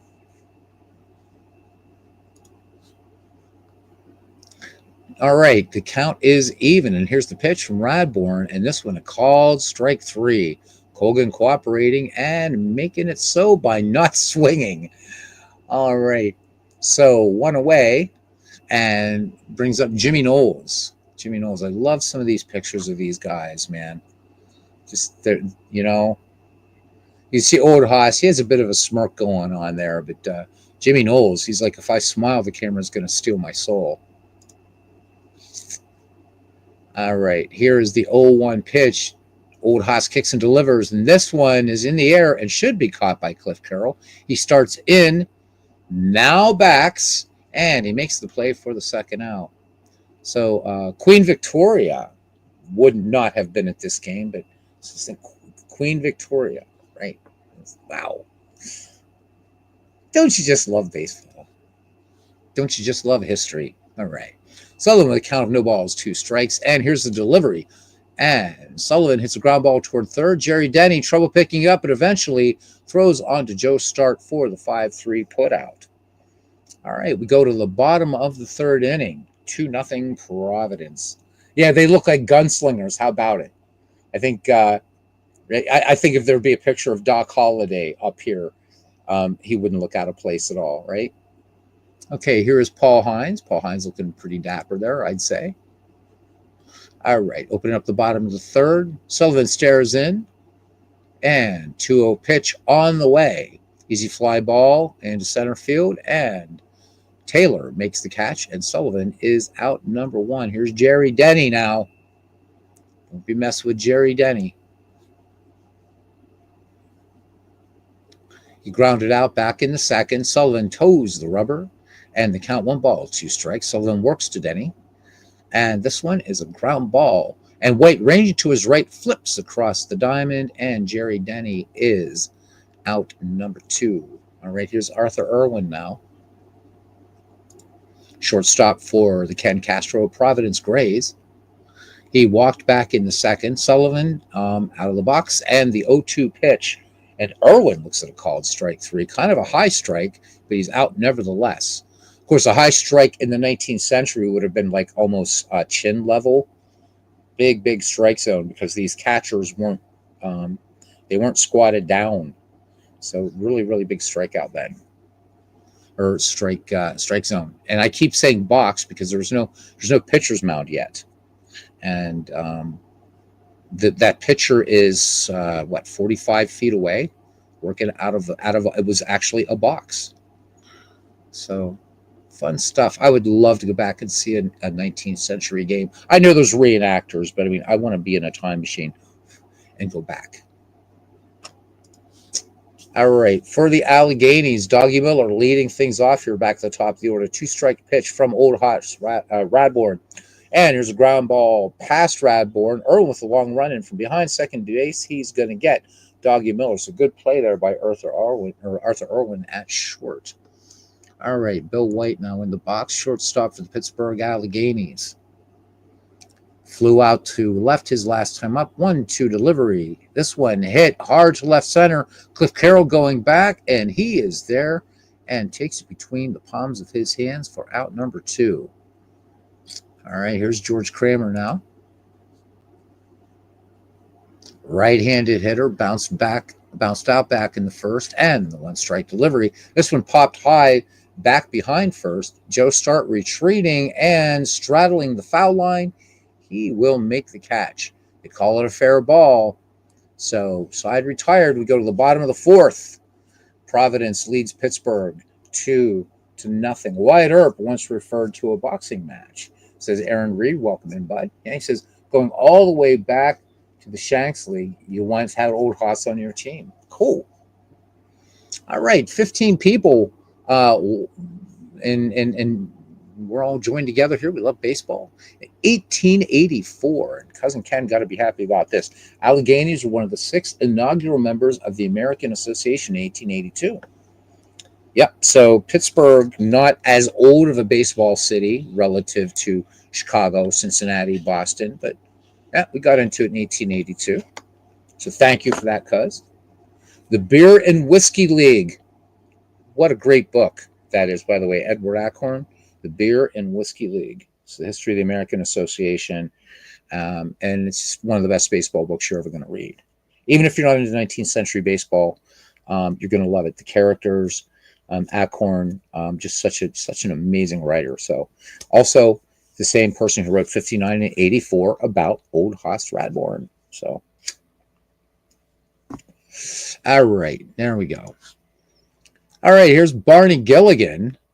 So he walked and he scored back in the second. Sullivan gets a sign from catcher Colgan, and here's the pitch. This one lined to first, and it's off the hand of Knowles. It's loose behind him. He has it. And he flips to Flurry Sullivan in time to get Barney Gilligan. So one down now for the number 8 hitter, Paul Radford.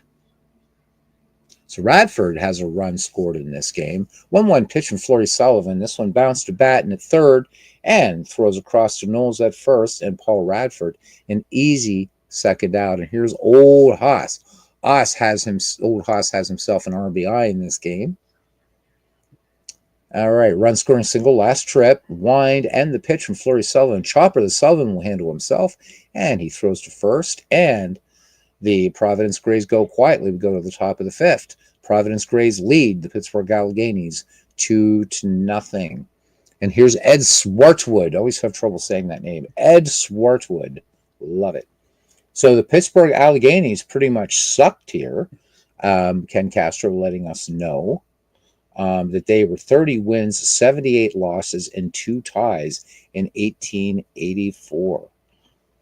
Oof.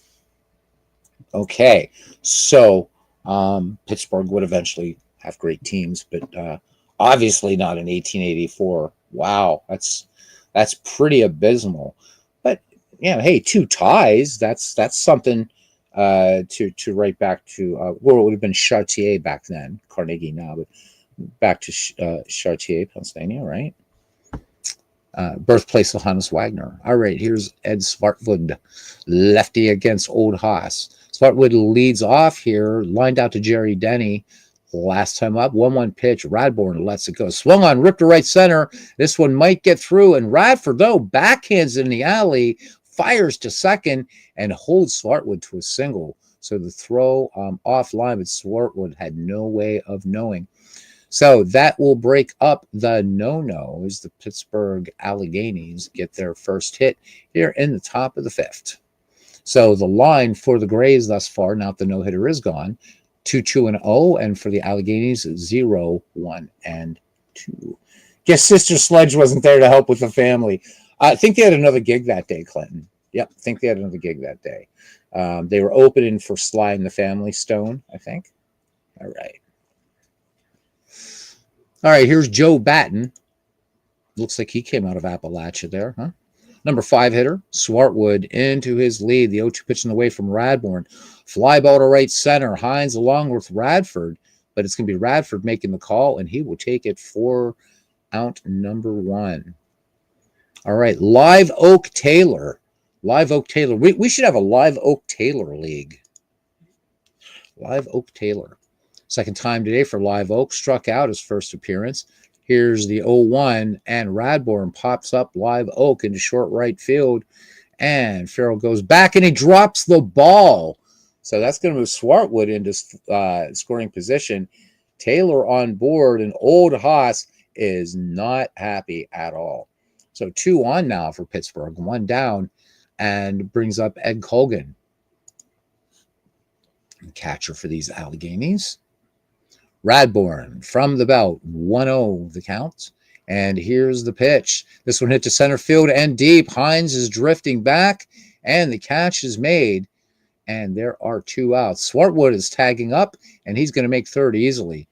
My great-grandma could make third easily. So even though we don't have the diagram of the park, we do have its dimensions. And this was a big one, as most of those parks were. 500 feet.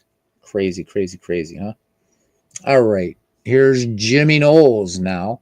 Bats with 2 down. Pittsburgh with runners at the corners and a chance to try to get 1 back here from Providence. But Jimmy Knowles needs himself a safe hit, pass ball, wild pitch, or something like that, right? All right. Batting the 8th slot. He flew out to Carroll last time. The 1-1 pitch on the way. And this one tapped back to the box. And Radbourn gloves it, moves a little toward first, underhands to Joe Start for the final out of the inning. So the Alleghenies threaten, but they do not score. We go to the bottom of the 5th inning. Providence leads Pittsburgh 2-0.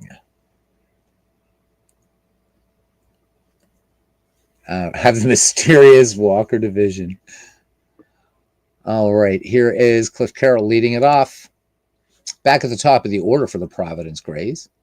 He reached on an error last time. Sullivan stares in, The count even, 1 ball, 1 strike. Sullivan works to Carroll. Fastball bounced back up the middle. Waite to his left has it over to first. 1 up, 1 down here in the 5th inning for the Providence Grays. Here's Joe's start. Intentionally walked back in the 2nd. 1-1 pitch. And this one's a 1-hopper knocked down by Fleury Sullivan. Now he can't find the ball. Finally makes a backhanded flip to first, which is another 1-hopper, all of which was too much for Knowles. And start is safe thanks to Sullivan Shenanigans. You saw it on the play-by-play. I did not plan that. We have some shenanigans. Finally. All right, cool. Joe start on first now, and here comes Jack Farrell. All right, he is hitless today. Sullivan checks start at first, and here's the pitch to Farrell. Double play ball to third, Batlin to Creamer for 1, the peg to first, and not in time. He beats this one out, so Farrell gets on the fielder's choice, and that brings up Paul Hines now. Providence looking for more here. Paul Hines flew out to center to Taylor his last time up. Righty Fleury Sullivan out of the stretch, 2-2 pitch. Hard ground to right side. Creamer can't flag this one down. Bounces into right for a hit. Jack Farrell is past second, and he will make third easily. And here come the Providence Grays now with runners at the corners and modern player Jerry Denny at the plate. 2-2 offering on the way, and Jerry Denny strikes out a fastball in the inside corner. Jerry Denny just couldn't catch up with that one. All right, so Providence strands 2. We go to the top of the 6th inning. The 1884 Providence Grays over the 1884 Pittsburgh Alleghenies, 2-0 in this exhibition matchup. All right, Fleury Sullivan leading things off here. Then back to the top of the order for Dougie Miller and Bill Waite for these Pittsburgh Alleghenies of 1884. All right, bounced out to third his last time, did Fleury Sullivan. And Radbourn peers in, 0-1 pitch. This one, grounder left side, taken on a hop by Jerry Denny. And he will go and fire over to first, and that will take care of Mr. Sullivan. All right, here's Dougie Miller. I guess he kind of has a sort of Beagle kind of jam going on there. It's Dougie Miller. All right.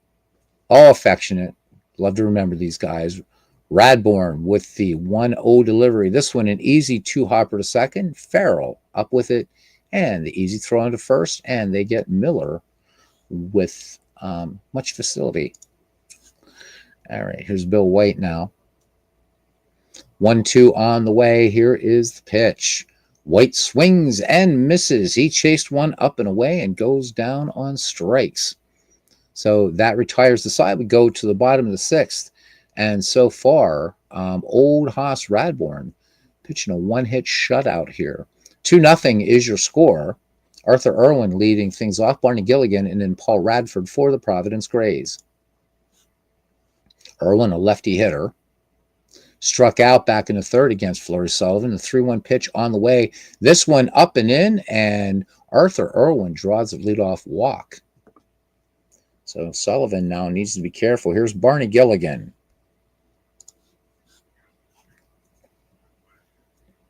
So Gilligan grounded out back in the 4th. Irwin being held on by Knowles at first. 3 balls and a strike on Gilligan. Sullivan kicks and deals. Grounded to Bill White at short. To Kramer for 1. Over to first. Can they turn it? Gilligan is safe on a very close call. It's a good speed out of the box there. Fielder's choice. 1 away now for Paul Radford. Paul Radford with a run scored in this game. 1 on, 1 out.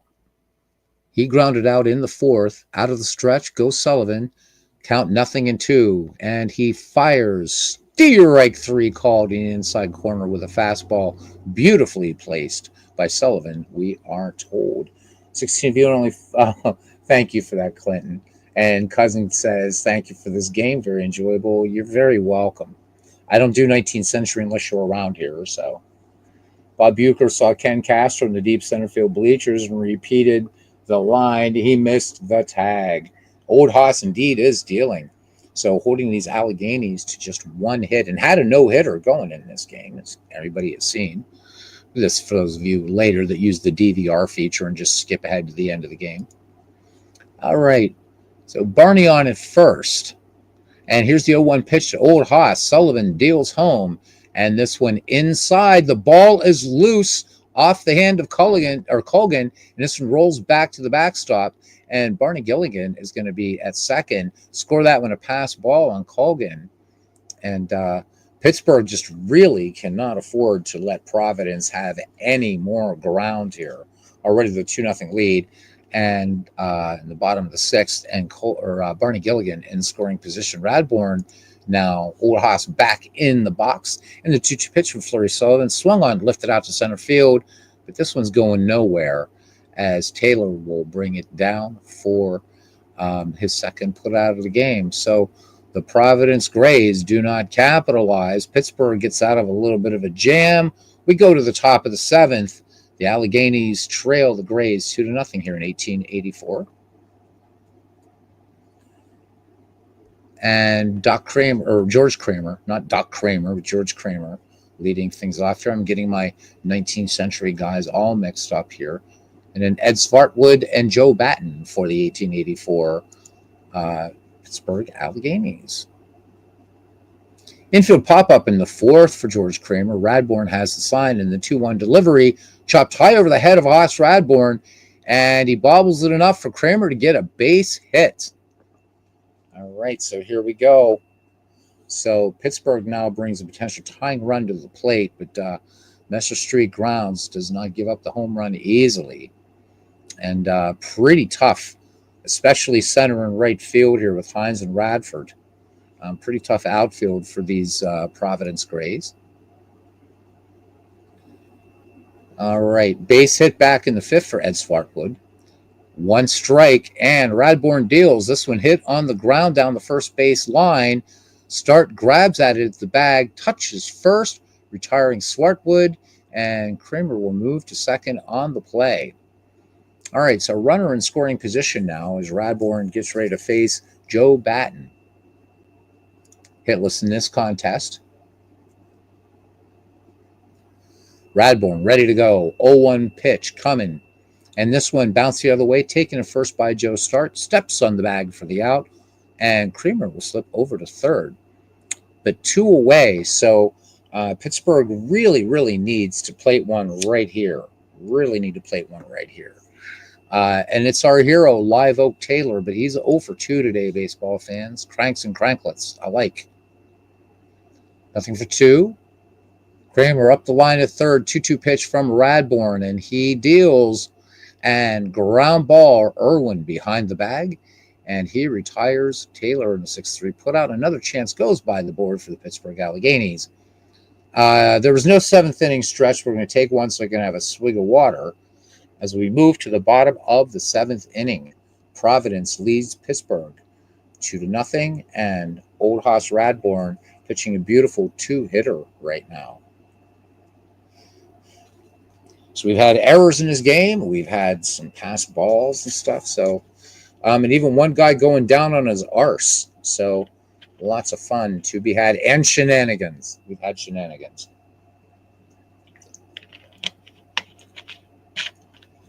Short career, short life. So Barney broke his fingers many times catching Old Haas. Barney Gilligan says, so the legend goes. Wow. So Sullivan, no slacker himself. Ken Castor answering Clinton Parks, who's these guys are our 19th century dudes. And he says, right, Clinton, Sully had 189 strikeouts. Wow, my God. That's some pretty good stats there. All right, Cliff Carroll leading things off here. We're back at the top of the order for the Grays of Providencetown. 1 hit so far today. Count 2 balls, 2 strikes. Fleury Sullivan delivers, and this one is grounded. Waite ranges to his left at short. Fields throws, got him. Carroll begins to argue, and he's steered away by the coach. Probably, well, in the 1890s, even more so than the 1880s. It was brutal in the 1880s. In the 1890s, that would have been probably a good old-fashioned serious dust-up. Just remember that the umpire Brick Owens was named as such because he was actually hit by a thrown brick by a fan. So Wild West, even in the East in baseball back in those days, huh? And that happened in the dead ball era, so later than this even. Joe Start takes his place in the box, safe and an error back in the fifth. Pitch on the way, chopper. And Sullivan misses it, but George Creamer's there, and he will throw out Joe Start. Score that one 4-3. Quickly 2 down now for Jack Farrell. He raised himself in the box. Sullivan set him down 3 times. Here is the pitch.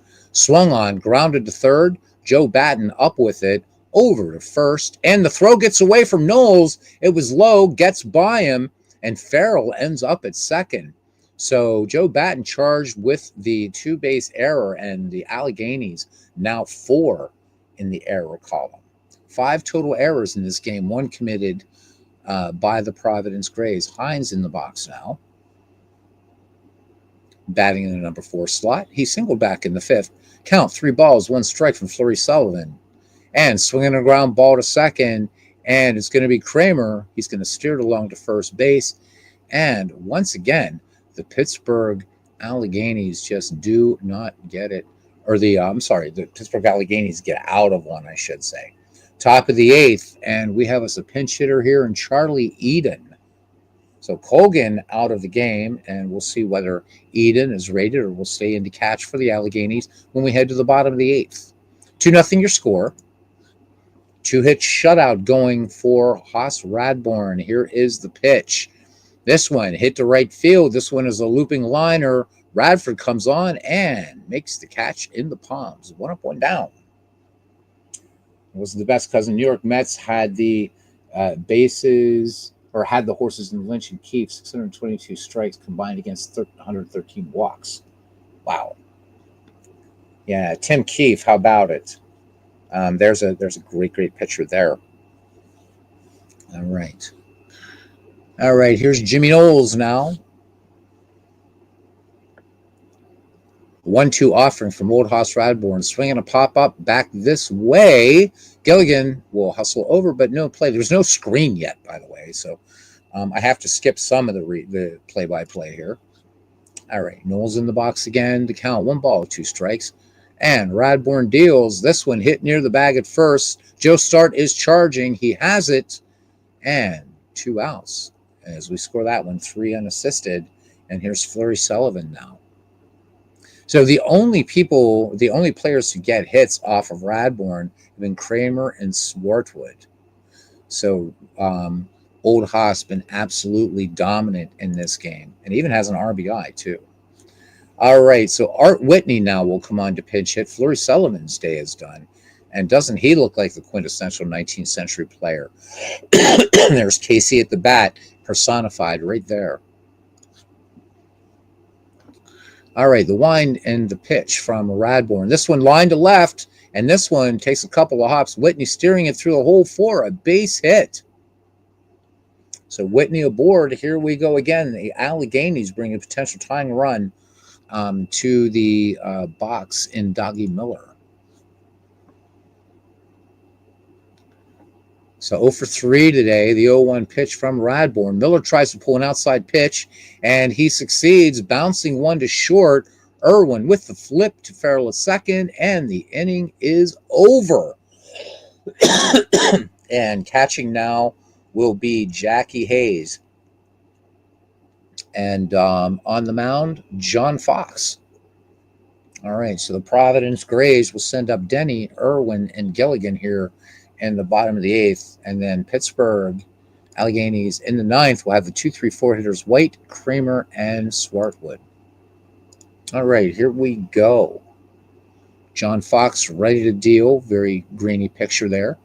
Jerry Denny moves in to hit. Strikeout victim his last appearance. Delivery, high fly to shallow left. 3 men are chasing, and it drops in for a hit. And that's terrible. That's just, either of the 2 outfielders could have made that play, but they're going to score that one a single. And the Pittsburgh Pirates would repeat something similar to that in 1985. So Jerry Denny, and that is true. It is true. All right, Jerry Denny on at first, and You see that in the movie Major League. Of course, it's the Indians doing it, but it was like, oh man, little nod there to the Pittsburgh Pirates because the play looks exactly as that happened to the Pirates. That's when we sucked like even harder than we do this year. So, all right, Jerry Denny on, and here's Arthur Irwin. He's walked twice in this game. John Fox to the stretch and the delivery. Irwin showing bunt here and gets this one down, but rolling foul on the right-hand side. All right, Irwin back in the box now. Fox eyes Denny and the 0-1 pitch. Denny gets a signal to steal, but he does not get a good jump. So strike two called. This one up high, and Irwin says, cut it out. Huh. All right, the 0-2 pitch not coming. A quick throw to first instead, and Denny steps back in safely. The throw from Fox was wide, but a nice grab by Knowles to stop it. No chance to make a play. All right, a little drama going on there at first. Fox steps off, throws over again. Knowles reaches for the tag, and Denny is back in again safely. So trying to keep Jerry Denny close over there at first base are these Pittsburgh Alleghenies. 0-2 pitch coming home. No, it's a pitch out this time. Runner's not going. So these Providence Grays a little bit too crafty for the Pittsburgh Alleghenies. Jerry Denny has not budged off of anywhere more than maybe 8-9 feet off first base.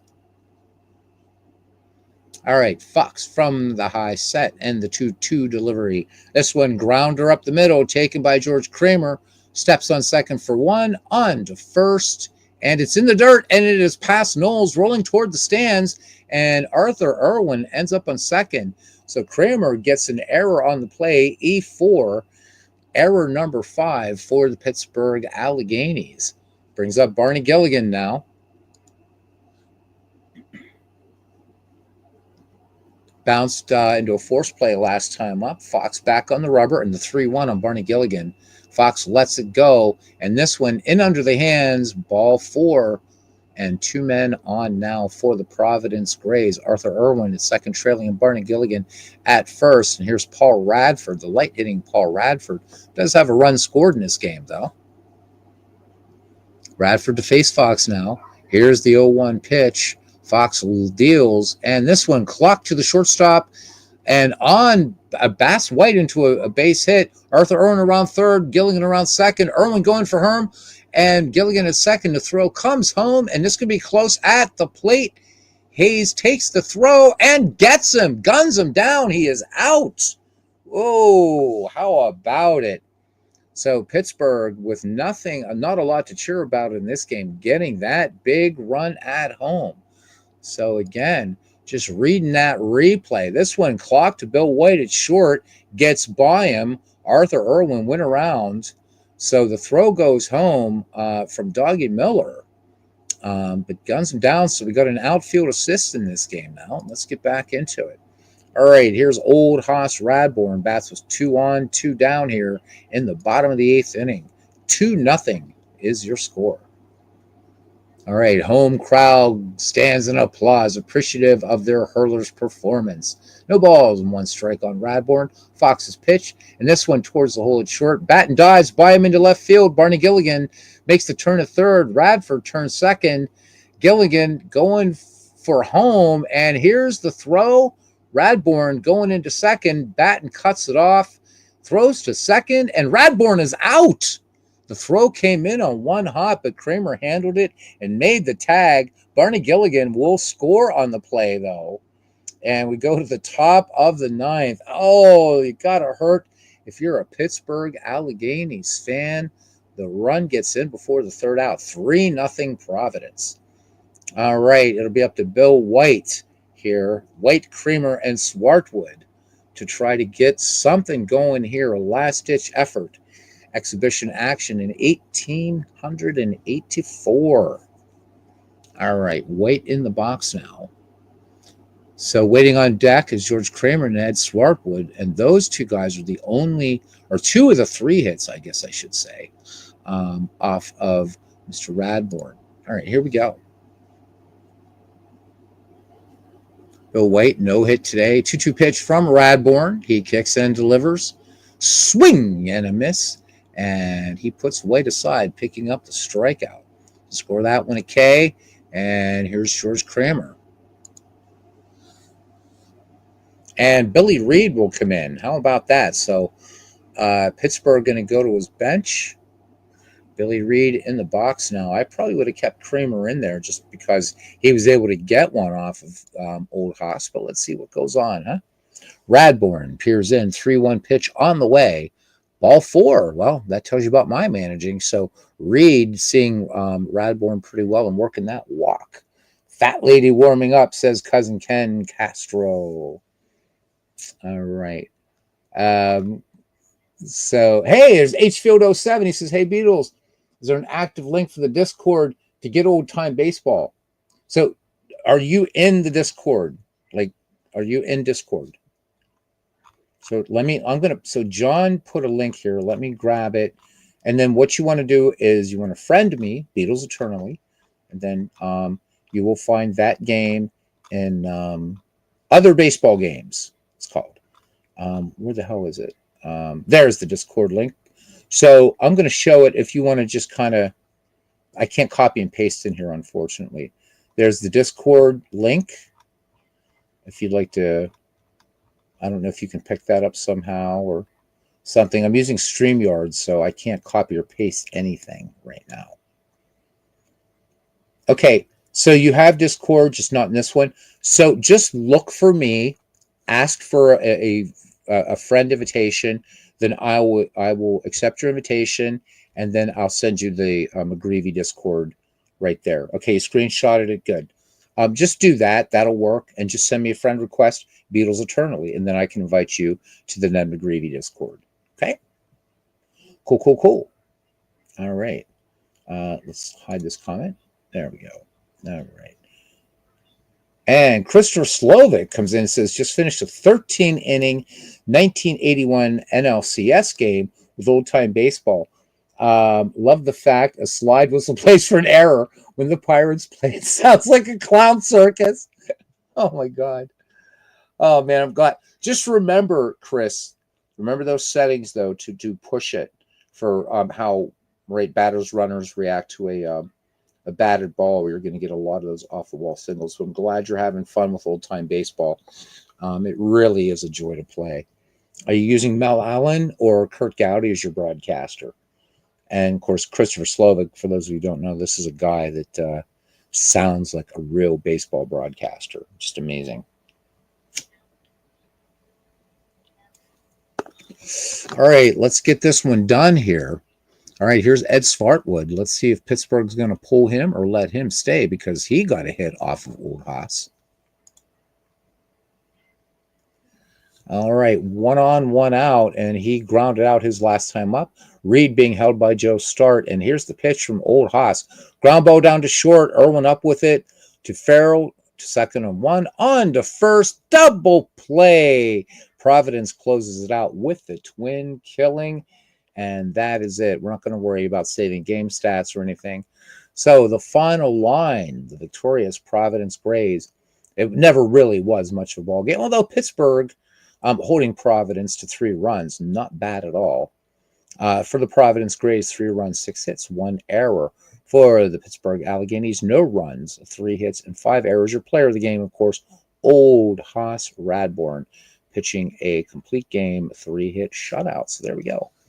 A little bit of Diamond Mine baseball for you guys. I'm just going to leave this up here as a closing screen. Mel Allen for the National League and Kurt Gowdy for the American League. Okay, cool.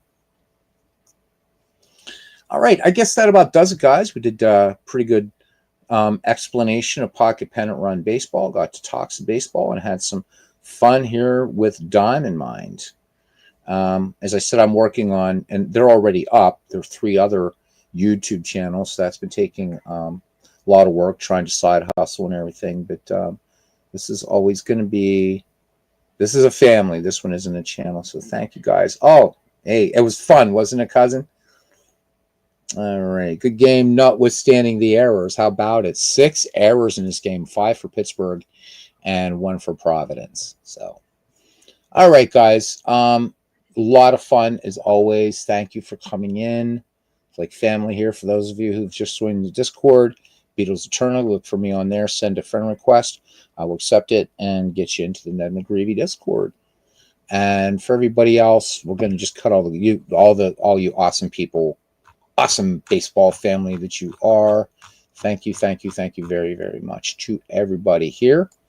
And until the next time, just be careful in this damned heat.